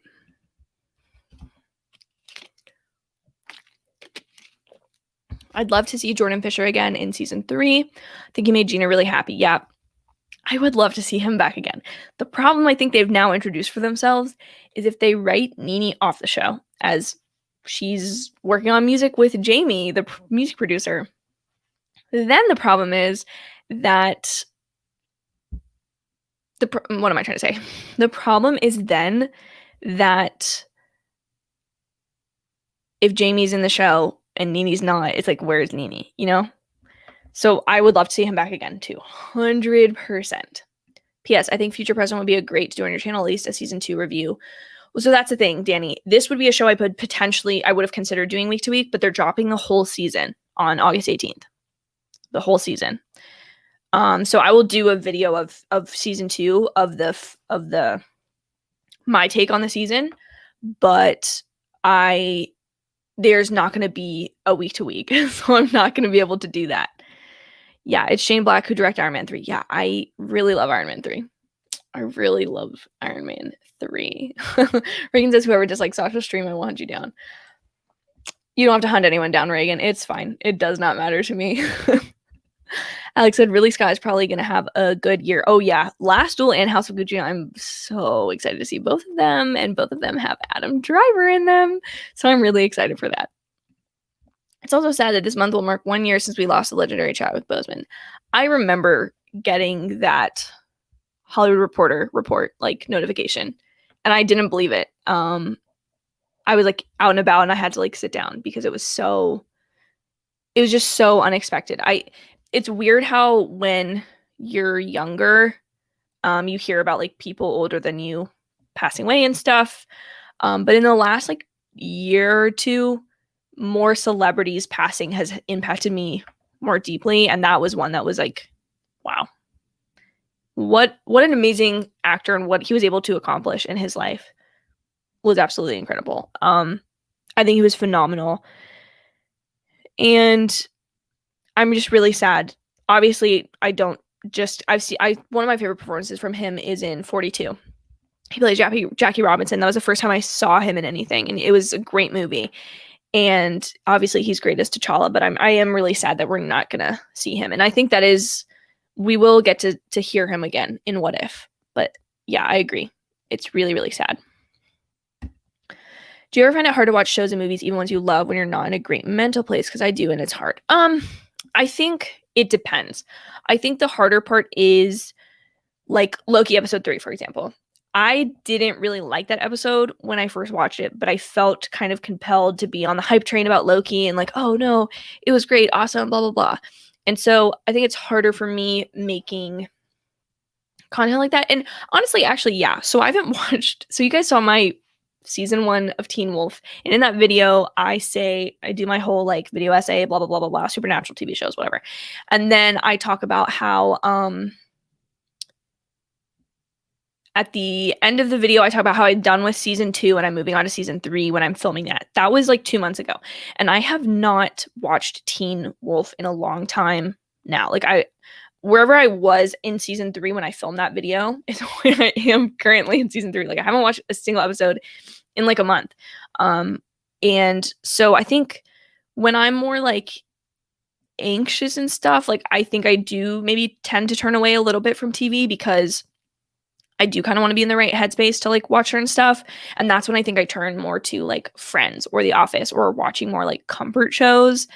And I know a lot of people online have been like, oh, you only rewatch the same shows because like, you know what's going to happen. But no, like they're just good shows. They make you feel good. You love the characters. You feel like you're attached to them. And so it is nice to like rewatch those. I don't think it has anything to do with like, at least not for me, oh, I know what's going to happen, so I don't have to anticipate change or not knowing what's going to happen. I just think when it's a show that's finished like that, it's nicer, and when the plot isn't as thick to follow in a show like Friends or The Office or Parks and Rec or New Girl or whatever, usually sitcom for me. So I do think, and I think with movies too, especially, there's so many dramas that I was intending to watch this year. With my 100 movies I missed, I made a list at the beginning, and I talked to Chris over at Films Talked about it because he was the only person I knew who had done it at that point. And he recommended make a list so that you have a starting point, or you'll remember when you see a movie like, oh, I wanted to watch that. But don't stick to it, because if you stick to it super hard, you're not going to watch as many movies. And I used to be like, at the beginning of the year, I was super like, oh no, I'm watching this for school. I didn't anticipate to watch it for myself. So no. But it's like if you're just watching movies, more and more movies, which is the point of it for me, you're growing your film repertoire. But with dramas, you know, if you're not feeling that great, you want to watch something uplifting or happy or funny. You don't want to watch a really sad drama or a movie that maybe deals with really hard themes that give you even more to think about when you're already struggling mentally. So, Danny, I'm here for you if you ever need me. But yeah, no, I feel that for me, what works best for me, sometimes journaling, going into another media format like reading or listening to music or a podcast as opposed to watching TV, or watching a YouTube video about TV as opposed to the movie or a TV show. But that's what I'm going to do. Reagan's going to go. Reagan, have a great Sunday. Really enjoy it. Enjoy filming Hidden Beasts. I cannot wait to watch it. Have a great time. every show movie is only good because of the characters. Like Avatar: The Last Airbender perfected this, an interesting premise, but the characters and their arcs are the main reason it's so amazing. So I would love to see, like, comparing the two, I'd love to see a Zuko arc with Lily. I think that would be really fun and really cool. But I don't think the show would shift to following just her at North High, so that's where the summer thing makes the most sense. But yeah, Avatar: The Last Airbender, one of my favorite shows, or maybe not favorite, but a show that I really, really love. And yeah, I think with shows, there's a premise can get you so far, right? A premise can get you to watch a show, maybe watch 2 seasons of a show, but if the characters, that's why I think shows like The Office are so great. Like the beginning is not as great of The Office. And why is it not as great? Because when you're first watching the show, it's very character-based humor and very observational humor. And you can't be like, in the beginning, when you don't know, oh, that's so Toby, you can't just like laugh and be like, oh, that's so Toby. But like by season 4, 5, 6, those character traits come out. So when you rewatch the first 2 seasons, you're like, oh, this writing is actually good. It's not that bad. Like, it's whatever. You just didn't know the characters well enough. So 100%, I 100% believe characters are the key. And I think that's what I love so much about TV and long form content. Like, long form content is not the right word. Like, content that spans over years, like the MCU. Why that's so popular is it's because it's the characters who are experiencing new things, but you understand and identify with that character, and then you can see them explore different things. And that's what makes a show or a TV series or a movie series interesting, is you see the same characters going through different issues and getting to experience it with them. Oh, I'm really out of breath today. Maybe I'm a little dehydrated. I totally understand your view on superhero movies. I think we feel the same. Sure, I might like a couple DC movies, but in reality, I only enjoy and understand Marvel movies. And I think, like, I don't even mean to just point out DC or, like, hate on DC. But, like, I just don't, like, I brought up Tomorrow War. I brought up Fast 9. Movies like that. Like, I'm not a huge, even action type of movies. Like, it's not that I dislike action movies. Obviously, I like action movies. Everyone likes action movies. But, like, I don't like when, I just don't like the premise of, like, oh, an individual who is super powered or has abilities beyond that of a normal person goes and does awesome, like, death-defying things. Like, I don't like that superhero movie vibe. I like Marvel, what Marvel's been able to accomplish plot-wise, what their characters are. I identify with those characters. I like The Boys because I think it's a really interesting concept. I think the characters are great. Once again, it's more about the characters than it really is the genre for me. Whereas like a rom-com or a chick flick, I'll watch that pretty much no matter who's in it or what it's about. Like, I just really like that genre. Or if a comedy looks funny to me, like, I'll watch it. But I think superhero has just become a genre that encompasses more than just Marvel and DC. And even as much as of a hardcore Marvel fan that I am, the other stuff just doesn't appeal to me. Gee, how have we not mentioned music and me? Yes, exactly. That's when I thought they were going to be like, surprise, season 3, when Matt like walks away and starts singing or goes to get the guitar for Joshua or whatever. Like, I think that was such a great moment. And that's where I think the cast is so talented. I think they all are on board for a 3rd season, or would be like happy about a 3rd season. I just am interested to see like what is it on the business end that we're waiting for, because that's got to be where the issue is. It's definitely not fan interest. It's definitely not numbers. It's whatever. The only thing is, a lot of High School Musical fans, it may not bring in new viewers, especially if Olivia Rodrigo is considering leaving the show. It may not bring in new subscribers to the platform, but I think they'd kind of be foolish to let it go. Disney had the Road song in the Disney Music Vivo YouTube channel banner for the longest. It wasn't authentic as All I Want, so I assume the song didn't do as well. See, I agree. I think at that point it was marketed as Olivia Rodrigo, the star, wrote a song for our show. And it's like, she did that before. And I think All I Want, like, people were like, oh, this is actually really great. Like, fans of the show were like, this is a really great song.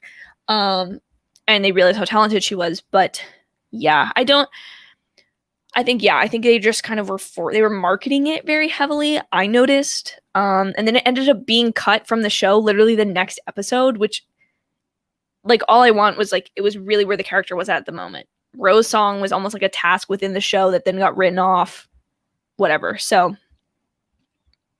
you're definitely a Sagittarius. You seem very bold and honest. I agree with your opinion, so I don't care. Thank you. Yeah, I don't know a lot of the traits. I definitely identify way more with the Enneagram, like, personality trait. I am an Enneagram 1, which is kind of like, you want to believe that there's a right way to do things, but that makes you have a critic in your own head that tells you whether things are good or bad. Like, you ultimately at the core just want to be, like, doing the right and good thing. But sometimes you can be a little too judgmental of other people because you feel like they're not living that way. And so, but yeah, like the no BS is is a way I like to try to live my life. So I appreciate that. I will take that as a compliment. The rest of Netflix 2021 is going to be big. Getting Red Notice, Don't Look Up, the final season of Money Heist, and Cobra Kai season 4. Netflix is really killing it. I think their whole decision to do a movie a week this year has been really good. And also, in case you guys are interested, I did watch Fear Street Part 1 in the car ride to the beach, and it was really good. As a non-horror fan, I really like the slasher teen energy and obviously the 90s stuff that they had in that movie. And I'm really intrigued to watch the other two when I finally get around to them. But I think Netflix has enough hits and misses, or their misses are less misses and their hits are really big, that I think Netflix is going to be fine. There was a time, probably about a little over a year ago, that I was like, Netflix is dead. Like, Netflix is going into the ground. Like, Netflix is going to disappear. When Disney Plus and Apple TV and HBO Max were all launching, I was like, Netflix is a goner. And then the pandemic happened and Tiger King happened, and now they've done this. They've just ramped back up, and good for Netflix, I guess. Good for them. Yeah, it's a TV series talking about Mysterious Benedict Society. I just finished it. It was so good. You should definitely, okay, I'll have to check it out. It kind of reminds me of Knives Out. Is that a wrong impression that I'm getting? Maybe it's just the mystery.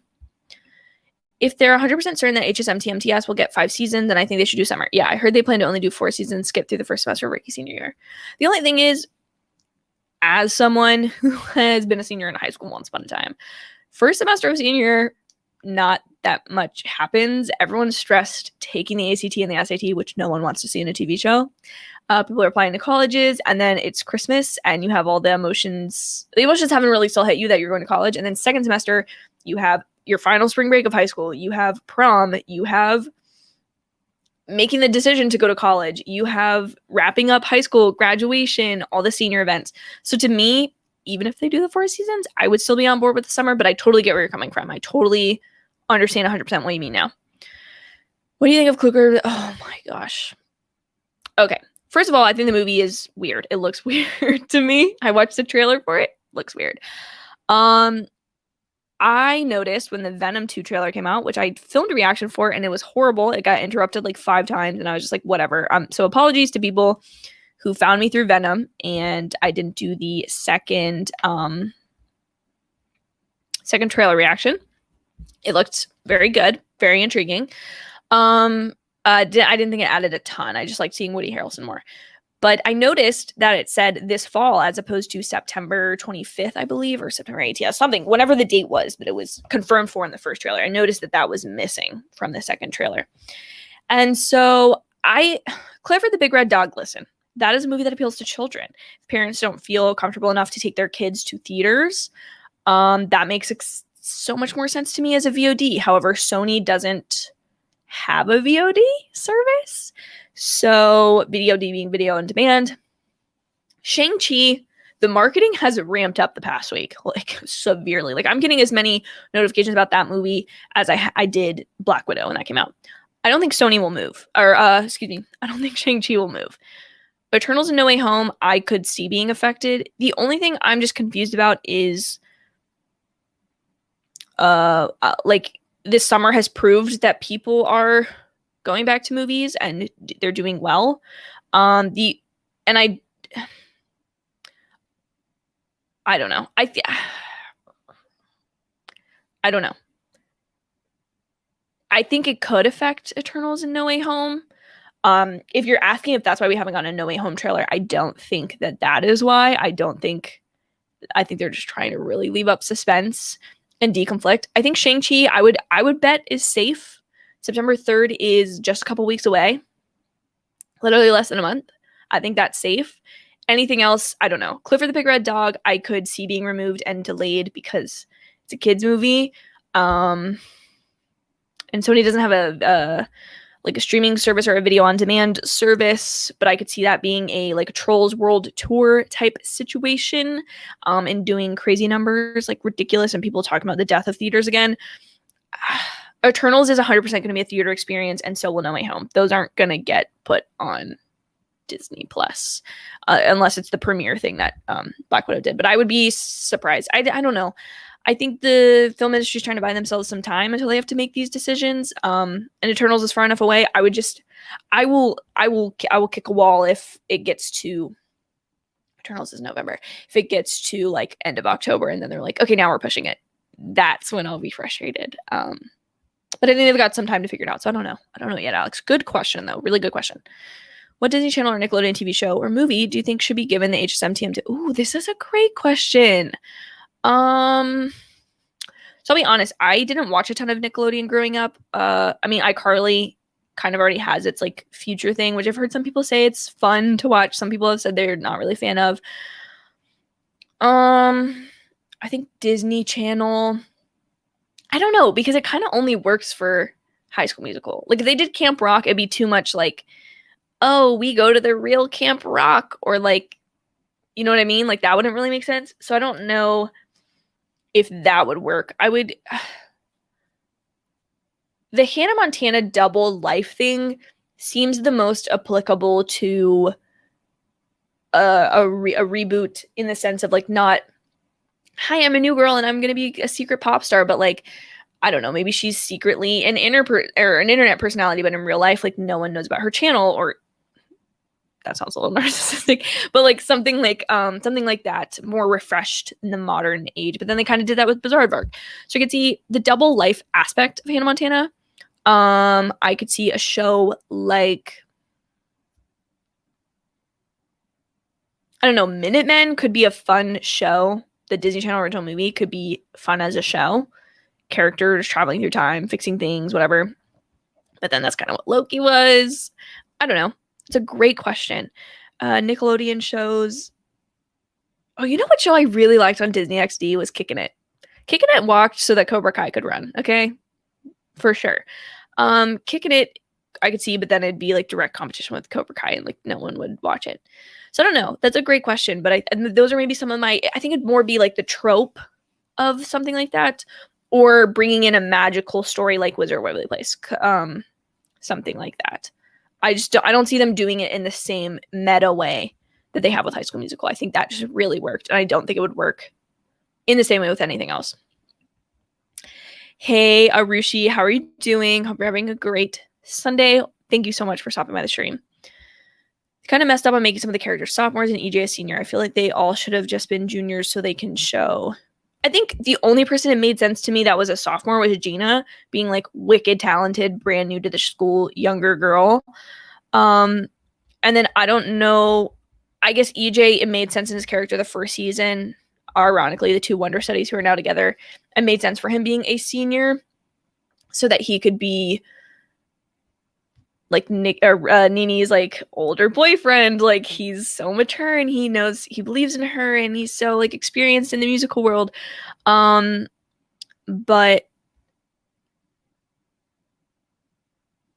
I feel like they all should have. Yeah. So I think the thing is I don't know, High School Musical 3 is the senior year, and so it will be weird that characters won't be going and doing. I think it makes it for a longer show, but if you're saying they're gonna cap it at 4 or 5 seasons potentially, yeah, I think at the end of the day, it feels very much still a Ricky. The first season was very Ricky centric, and the rest of the show could be pretty Ricky centric. Especially if Nini doesn't come back, then he's the main character. So I don't know. I'm interested to see what they'll be able to do with it. But yeah, if they were all the same age, but then it would be okay, we own the whole drama department as juniors, then that would be kind of weird. Hey, Max, welcome to the channel. Thank you for showing support and stopping by, even though you've never seen. Have you never seen the movies, Max? So you've never seen the show or the movies? Let me know in the comments. But he asks, are you going to do reviews for What If? If I have time, yes. If I feel like, if it's a show like Monsters at Work, and it just feels like each episode is like there's not that much to talk about, then I won't. But I could also, I don't know, I could see myself doing like really short reviews, just being like, I thought this was awesome. I thought this was awesome. I think I don't know that there's going to be that much that I'm going to critique about the show to do a full review. But if I can, I would love to talk about the show in some capacity. Wait until August 11th and see if I come up with anything. Let's see.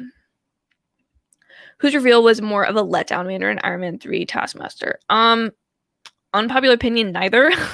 I love Trevor Slattery as the Mandarin, especially now that I know the history of the character and he's gonna be explored in Shang-Chi.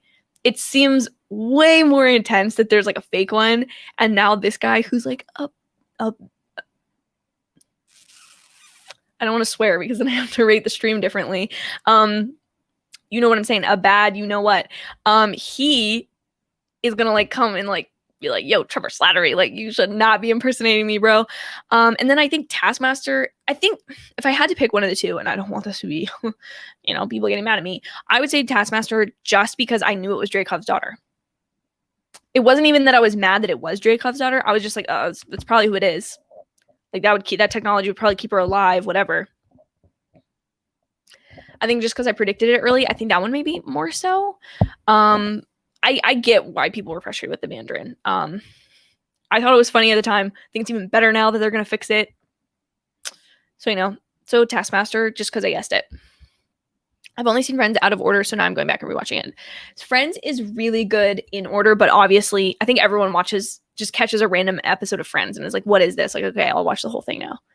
But yeah, it's great. Highly recommend. Random, but what kind of mic is that? It is an Audio-Technica, let me roll it around, Audio-Technica 2005 with a USB. How much did it cost? I honestly don't remember. I got it sometime last year. I know it's under $100. It may be under 80. I don't remember. It's either like 40, 50, or 80 is my thing. But it's an Audio-Technica 2005 with the USB. So it's got the XL. If you can see it here, I'm connected to a USB right now, but it's got the XLR port. But yeah, I don't remember exactly how much it costs. I'm sorry. I don't know. I sometimes have my equipment links below, but I don't know if I have this mic. I will update it and put it down there. Sorry's not totally fine. We're just kind of in Q&A now. What would you say is your favorite musical? I saw Wicked in New York City. Stunning, amazing, beautiful. Loved it. I really like the music from Mamma Mia. I don't know if that counts because it's ABBA music. Like, Beauty and the Beast is one of my favorite movies of all time, and I love La La Land. So I don't know. Like, I think if I had to say like a musical, like the Broadway version of something, I think I would probably say Wicked, or Hamilton. No, scratch all of that. Hamilton. Scratch everything else. Just forget what I just said. Hamilton is the answer. I can imagine that after T'Challa's last scene in What If, they showed him memorial tribute. I'm sure there will be some sort of tribute to him. Absolutely. If Olivia stays in HSMTMTS, I think if I'm realistic, going with the rumors, the things I've heard, everything like that, I think she leaves the show or is in a very recurring character guest star role. And then in the last season, she comes back and they get back together. I think if they're going to be doing 4 seasons of the show and she's not necessarily, I don't think they get back together next season. I just don't. I don't know. They have enough other couples now that they don't need to be Ricky and Nene, but I definitely see them being Endgame. barring Olivia Rodrigo saying, I want nothing to do with the show ever again. Thank you. Goodbye. Gina's arc is sort of like Zuko's. I agree, while Lily will be more like a Zula. Okay. I see that. I agree. Lily has potential to be redeemed, but they have qualities to make them. Yeah. I don't know. I could see Lily being redeemed. I don't know. This show has just thrown so many curveballs at me this season that I didn't expect, that I could just, anything could go at this point, you know? Cassidy, thank you so much for coming by the stream. I hope you had a great time and have a great rest of your Sunday. Marcy, well, are you feeling okay? I'm good. I'm good. I am not great with change, like major change. I'm trying to be better at it. I'm trying to have a positive attitude about life. I think I'm very much an optimist, but I think I get in my own head and get kind of sort of get sort of super anxious about stuff. And I think lately just enough of my mindset about things, like a lot of the Marvel stuff. This sounds so like nerdy and weird, but like my perception of Marvel or wanting to review things for YouTube has really gone in my head about like, do I really enjoy this? Do I feel obligated to do this anymore? That kind of thing. And so I'm good overall. Like my life is great. Everyone is healthy. Everyone is happy. I think I'm just trying to process things. And with it being my last semester of college and having to prepare to get a big girl job and, live my life and pay for things and, all that kind of stuff, leaving friends, it's a lot to process. So I am good. I really appreciate you asking. That means a lot to me. I'm good. I just have a lot going on that I'm trying to organize in my own head, Not Olivia crying and you are using me, yeah. And that is where I'm like, I don't think she would leave the show because like she is friends with those people. They all mean a lot to her. I don't really read into the fact that she doesn't post on her Instagram about the show. She kind of blew up really fast, and I don't blame her for wanting to become a little bit more private. I mean, now she's 17 years old, and she has paparazzi taking pictures of her, people speculating about whether she's dating people, not dating people. Like that was 6 months of rumors was her love life. And yeah, so I don't know if she's going to leave the show, but yeah, that whole music in me just made my heart so happy. The Enneagram thing you just named sounded just like me. I see myself in Chidi from The Good Place. I'm gonna have to take it. Yeah. So, okay, the one thing I'll say with the Enneagram test is be cautious which one you take online, because 2 of the Enneagram, which is like the helper, it means like you want to help other people and stuff. It's one of the more common ones that people get. And I think because on online tests, some of them are just programmed to just be like, oh, that's the basic person. I highly recommend finding like an Enneagram book or a website that details all of them, reading through the descriptions of all of them and finding your personality and like typing yourself or having a friend of yours do it for you. Because like I had friends who were really into it who had me take like the official test like from the book that she had or whatever, and they predicted what I would be and then compared it to like what I got results wise, and it was 1 was the same. They were like, oh, I was either a 1 or a 3, I think was the other one I could have been, which I see myself in 3 qualities, but I think I only like that because the worst qualities of 3 seem like something I would want more than the actual bad qualities I have that are part of Enneagram 1, if that makes any sense. But yeah, highly recommend it. But I do recommend like, there's only 9 personality types, and I'm not super into the wings, or like it's helpful to learn about for me. And I'm a Christian, and so a lot of the Enneagram stuff that I've read is very connected to like the Bible or religion or like spirituality, and kind of how you use like my sin would be like anger and getting really angry or like internalizing that. And so like then I seek out stuff in the Bible that will help me like do that. The Enneagram itself is not based in Christianity, I don't think. I think it's more so just that like people have kind of adapted it to be in that subset. And so that's what I connect to.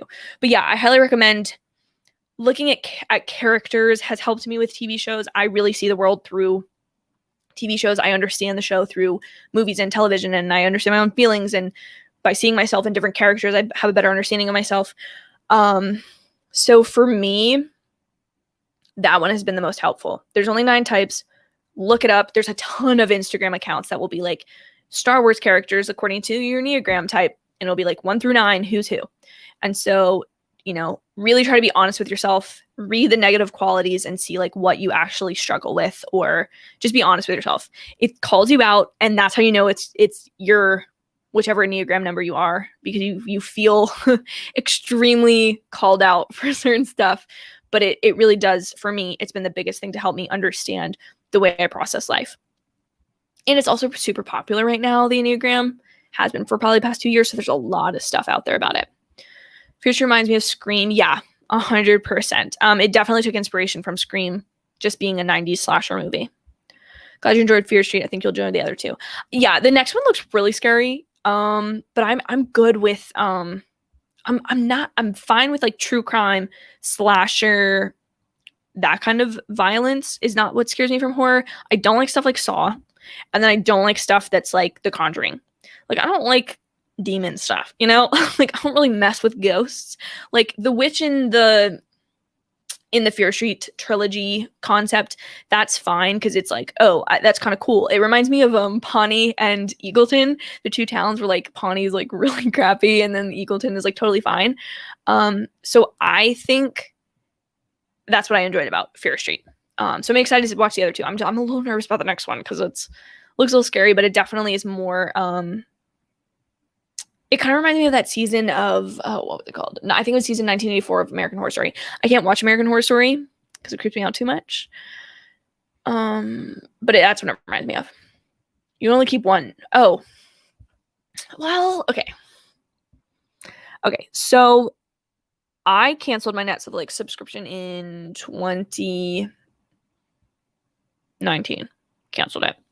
So I didn't have Netflix for like a year, and my boyfriend is really sweet and lets me use his Netflix. Okay, here's the thing. HBO Max has more shows that I'm watching currently, but Netflix has stuff that I really like to see. I.e. Working Moms, Bridgerton, a lot of Ryan Murphy's projects, obviously. So for me, I think if I had like gun to my head right now, I had to pick, I think I'd say HBO Max. Yeah. Disney Plus I couldn't get rid of though. I've sucked it up that's something I will never not pay for. I can't live without it, I don't think. Sony just signed a deal with Netflix for 2022, so it will be good. For the Clifford movie. Yeah, so the only thing is signing deals with them, that would be the most likely place for it to end up. I agree with you. The only thing is that's for streaming rights of movies, streaming distribution of movies that are already out.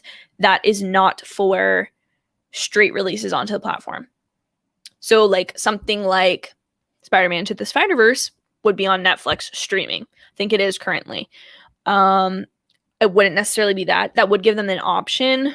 But they'd probably just make more money just like releasing it straight up. Also, Shang-Chi is confirmed to have a screening for CinemaCon, and Sony is going to have a new panel to show content, so we may get a No Way Home trailer by then. When is CinemaCon? Is that this month? Sorry, my nose is really itchy today. I don't know when that is. I'm excited for a trailer. I'm just so over the Spider-Man. Like, I like Spider-Man. I love Peter Parker. People are going to hate the movie so much if it's not a multiversal war with 3 different Spider-Men. People are going to hate it. And I don't know. Not even 5 years ago, when Endgame came out, people were theorizing, sure. And I think some people even like guessed that they could potentially do time travel, but I don't think anyone guessed it would start the way it did with Hawkeye's family blipping and then skipping 5 years in the future. Like, we were all theorizing, but we didn't guess stuff. And now it just feels like people are so on the nose with everything, or they're guessing stuff that would be better than what this studio is even putting out. Like, people were so into the House of M stuff with WandaVision. And ever since then, I've been so cautious, even though I loved WandaVision, so cautious to hypothesize. And so I'm just kind of, until we get a trailer for Spider-Man, and I can promise you this, if that comes out when I'm available to film a trailer reaction, like, it will be on this channel. So don't even worry about that. But I am so like there's 2 Marvel movies coming out before then and a TV show, potentially 2 TV shows. Well, no, 2 TV shows for sure and potentially Miss Marvel. And I just cannot I am not going to allow myself to get hyped for that until the time is necessary. Should Marvel show Andrew and Toby in the trailer or just save them for the movie? I think you should save them for the movie or at least tease them in the trailer. I don't know. There's so much speculation online that I don't know what would be a better move for them as a studio. I think at this point, if they don't show them in the trailer, there's still going to be hype surrounding the movie to whether they're in it. Whereas if they're confirmed, people will stop talking about it because then they'll feel like they know the movie. So I think there's a risk they run there putting them in the trailer. But I think I don't know, I still kind of get the weird vibe that they might not be in it. And I don't want to get anyone's hopes down. That's why I'm just not letting my hopes go up for it because I don't want to be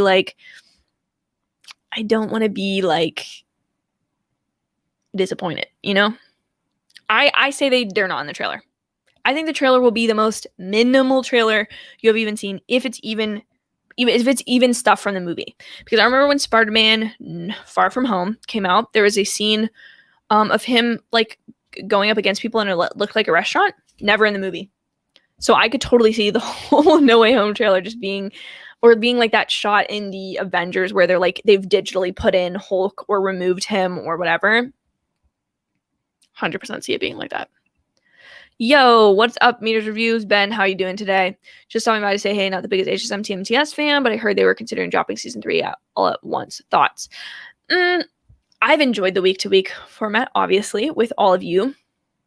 And so my thoughts would be, I don't think it'd be a bad move at all. The only thing is there's a really big fan community for it. Whereas a show like Diary of a Future President appeals to a younger audience, drop it all at the same time. They can watch it, rewatch it as much as they want. Whereas HSMTMTS, the fan community will stay tuned in for the 12 weeks or the 10 weeks or whatever it is. So to me, I think they'll make the best move for them as a studio. I think this season, beginning half, would have preferred binged it. Second half of the season, I really liked it week to week.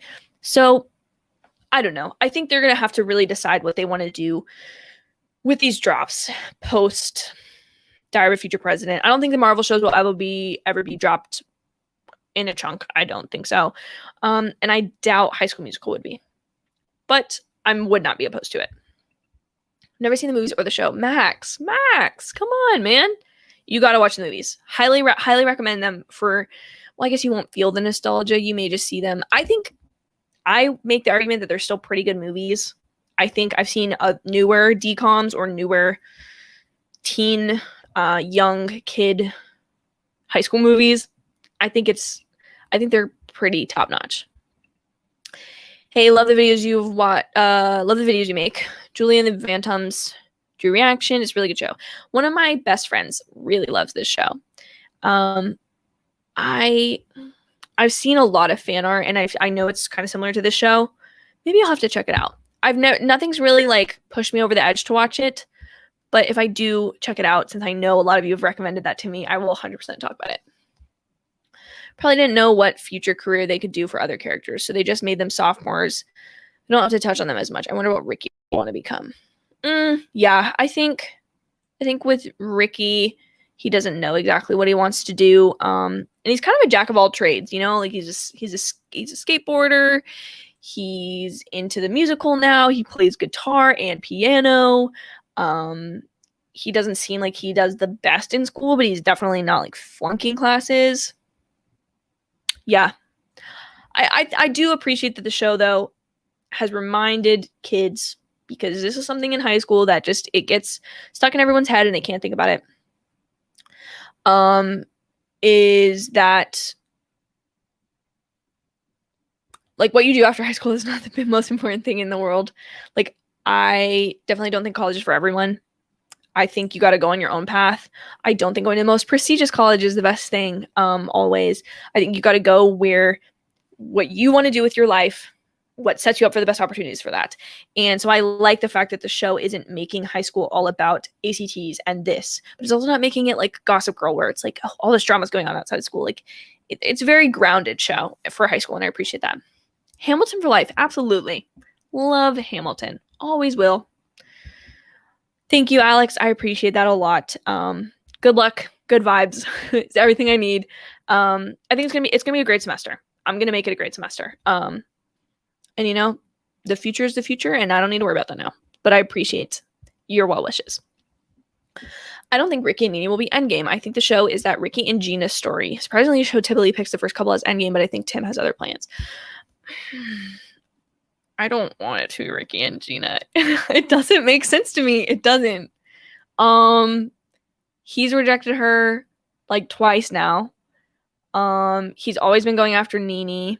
I agree that obviously the show has taken way more unexpected turns than I ever thought. I did not think Ricky and Nini would break up this season. Absolutely did not.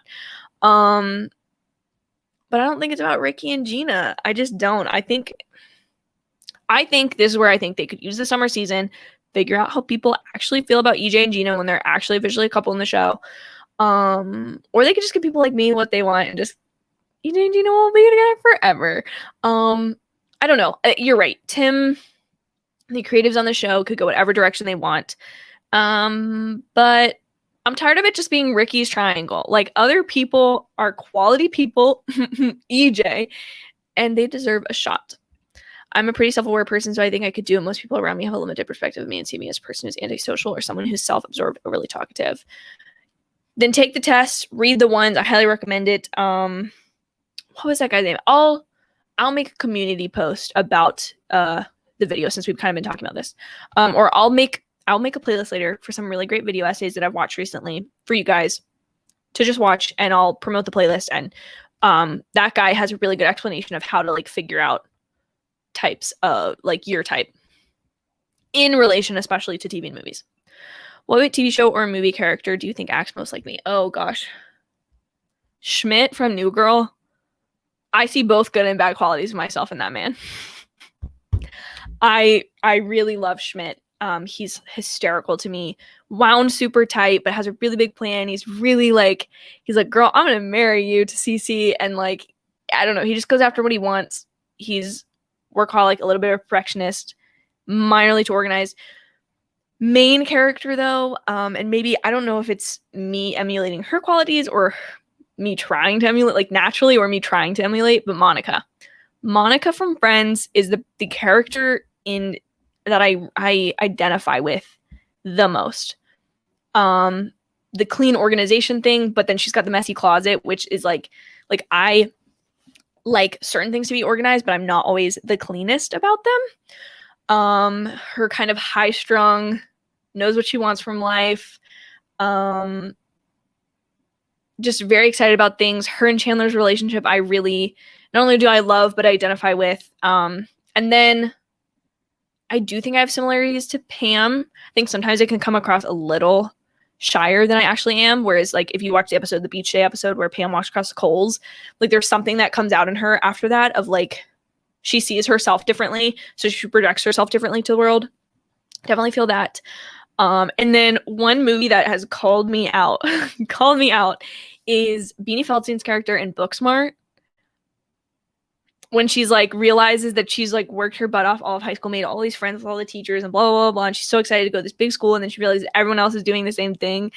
I've never had a movie call me out that way.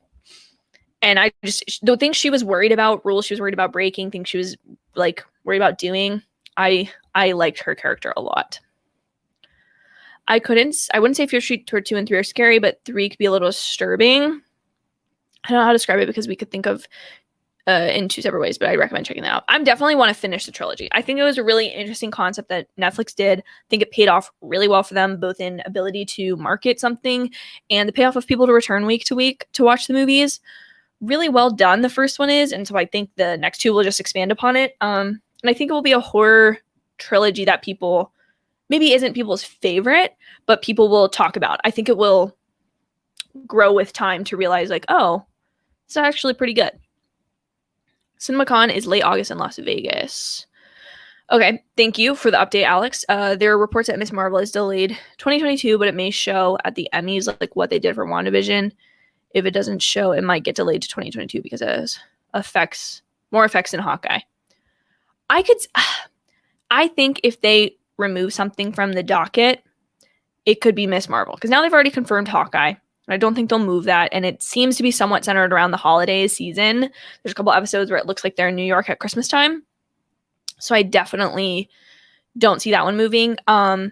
Miss Marvel, though, with the sequel not coming out for Marvel for a while and that being easily pushed, I could totally see it being pushed. Plus, I feel like it has a lot more post-production, and I would hate for it to be rushed just so they could say we got it out. But then I've heard other things that they're both supposed to come out by the end of the year, so I don't know. Totally could see where you're coming from, Alex. Yes, it trended every week. I agree. I think the smartest idea with shows that don't have a huge fan base, but that people like i.e. Diary of a Future President, like great show, whatever. Like Monsters at Work is something I don't understand why they did week to week, but it kind of covered a couple gaps and keeps a week to week upload beyond Loki and HSMTMTS. So that's interesting. Yusef, hi, welcome to the stream. If you had the opportunity to make your own show, oh guys. So I don't know if you guys know this. My dream in life, my dream is to be a TV showrunner. So to be Tim Federle or Michael Waldron or Shonda Rhimes or Ryan Murphy, that is my dream. But below that is to like write a show, like write on a TV show, like be in the writer's room, writing the plot week to week. That is what I'm actively pursuing to do. And I think for me, there's a couple ideas. One that I would really, really love to make, that would be a passion project of mine, like absolute passion project, would be an Office or Parks and Rec style show, so mockumentary, but based on the airline industry. As someone who has traveled a lot and grown up around that industry, I think it's hilarious. Like there's so many stories, there's so much that people have no idea that goes on, and I think I have a wealth of stories and knowledge about it from my life that I could put into a TV show. So that's my absolute dream. And for some reason, I just feel like I would want Ed Helms to be the main character. So putting that out into the universe, Ed Helms, you want to work together, like hit me up, bro. But I think I really have realized lately that I want to make movies that people just like. Like it doesn't need to be award winning, doesn't need to be that fantastic, well regarded even. I think there is there's an ache in my heart, but in the industry, for good rom-coms, for good chick flicks, for movies that don't have to be super meta, but that can just be funny and are made for a very specific audience. And Hollywood doesn't like to do that anymore. They like to make movies that appeal to everyone, that have big budgets, that are going to get big returns, that are based on IP. And I just think the rom-com is a severely underserved genre and subgenre, and there needs to be more of it. So that if I could write like a movie, that's what it'd be about. But TV shows, I have a lot of ideas for TV shows. I think I really love Dash and Lily, so I started writing a like Christmas limited series. That like it's not like written, but like I have ideas for it. And some other things. But I think I would love to work on a show like This Is Us, but I don't think a show like This Is Us would ever, like, you couldn't replicate that, you know? Alex is leaving. I have to go now, Sasha. Thank you for the live streaming. Can't wait to see more content soon. And also have a great Sunday. Thank you so much, Alex. Thank you so much for coming to the live stream. Have a great Sunday. And yeah, there will be plenty of stuff soon. And also, I am actually going to have to go very soon in the next like 5-ish minutes. So if you have comments, questions, leave them down below just before we hop off, because I want to get to everyone. Am I going to check out Free Guy this week? Yes. So this is one that I am 100% going to go see as soon as I can, as soon as I possibly can. All my other life commitments not interfering. I've been waiting for this movie forever. It was supposed to come out on my birthday in December last year. And funny thing they did was like literally the week before my birthday, I think, they delayed it. Like it was okay, I'm being dramatic. Maybe it wasn't a week before. But I thought it was very, what am I trying to say? They delayed it very close to when I wanted to go see it. And I've been waiting for over a year for this movie. I just think it's going to be really fun. The initial reviews have been good. I don't really put a ton of stock in those, but I like that it's been good. It's Ryan Reynolds and Taika Waititi, and it's a video game Lego movie type thing, and I think it's going to be fun. So I'm excited. Ricky and Nene kind of had closure in the season finale. Even their breakup had a great communication. Yes and no. So I just think their breakup, there's obviously a lot of hurt there, and there's definitely love between the two of them. And I definitely got the feeling that, like, both of them are okay with the fact that they break up, but I definitely think Ricky would like more. And I think it would kind of be interesting if Nene is going to stay in the show for her to be like, oh, I have a, oh, Ricky's moved on. I always thought there would just be a second chance with Ricky, but like he's moved on. And so I don't know. I just think they're cute together. I agree that they've had ups and downs, but I also think it just kind of be a shame for them to just say, like, they never communicated properly. You know, in the end, they both said they're on the same page, but were they really? I don't know. Me is about her career, not a relationship. Ricky is about trying not to avoid change. Yeah, but they both have to get past that. And I think it would be a full circle thing if they did get back together in the last season of the show to say, like, I want to do music, but I also want to be with you. Or Ricky to say, like, I've accepted that you won't always be in my life, but like, I want you to be in my life. You know, like, I think there's a lot of full circle character moments that could totally happen. Ricky and Nene's fight way more happy sweet moments. Oh, they fight more than they have happy sweet moments. Ricky and Gina had good moments where Ricky misinterprets things and that unintentionally hurt Gina. See, that's what I'm saying, is it's like there's specific character issues. And everyone, I think, Gina and Ricky connect on the fact that their parents are divorcing. They're both going through really big changes. Gina, I think, adapts to that better than Ricky does, as we've seen in this season. And Gina confessed that she had a crush on Ricky, which obviously made Ricky feel awkward, want to be friends with her, but not really know when was crossing a boundary or a line. And I don't think they fight more than having sweet, happy moments, though. I think they created problems where they didn't need to be problems. Neither one of them at a certain point just said, I really want to be with you, but this is hard. Neither one of them wanted to ever say that. And so that's where I feel like there could be potential. But I do think there's more potential for Ricky and Nene too, though. That's what I'm saying, is I think the show would be open to making the point they've both grown after we've seen a good amount of progression, to, when the show ends, just hint that they would be back together. I mean, if you've seen Friends, the way that Ross and Rachel's relationship ends, they obviously have communication issues, but by the end of the series, they've been through so much together and they finally say the things they need to say that it makes sense for them to be together. I noticed EJ and Gina's and Nene's arcs are sort of similar, while Ricky and Gina's are more similar. I do, but I don't think that just because your arc as a character is similar means that you'll go together. Because I would make the argument that Ricky and Nene both had to like become who they were in the first musical, and then EJ and Gina went from being the Wonder Studies, the bad guys, to then being where they are now. I agree. I don't think they have as much chemistry. I think that was more of an infatuation thing for both of them, whereas I think Ricky and Nene, they just have a history, and I think that's what's hard to put finality on, is like they were best friends growing up. They always had crushes on each other, blah, blah, blah. Janelle's got to go, and really enjoyed the live stream. Have a great week, Janelle. We'll be doing a live stream soon, so hopefully you can pop back in soon. And guys, I think that's going to be it. I don't have anything more to say. You guys have been amazing this whole stream. Thank you so much for coming back, supporting me. Again, sorry it's late, but I think we had a great time. Really loved the stream turnout. Loved getting to talk to you guys. And we'll try to do something to keep this community alive. Whether it be talking about High School Musical, the musical, the series, when there's updates, we can talk about them on live streams. When there's a season 3 renewal, fingers crossed, we'll talk about it.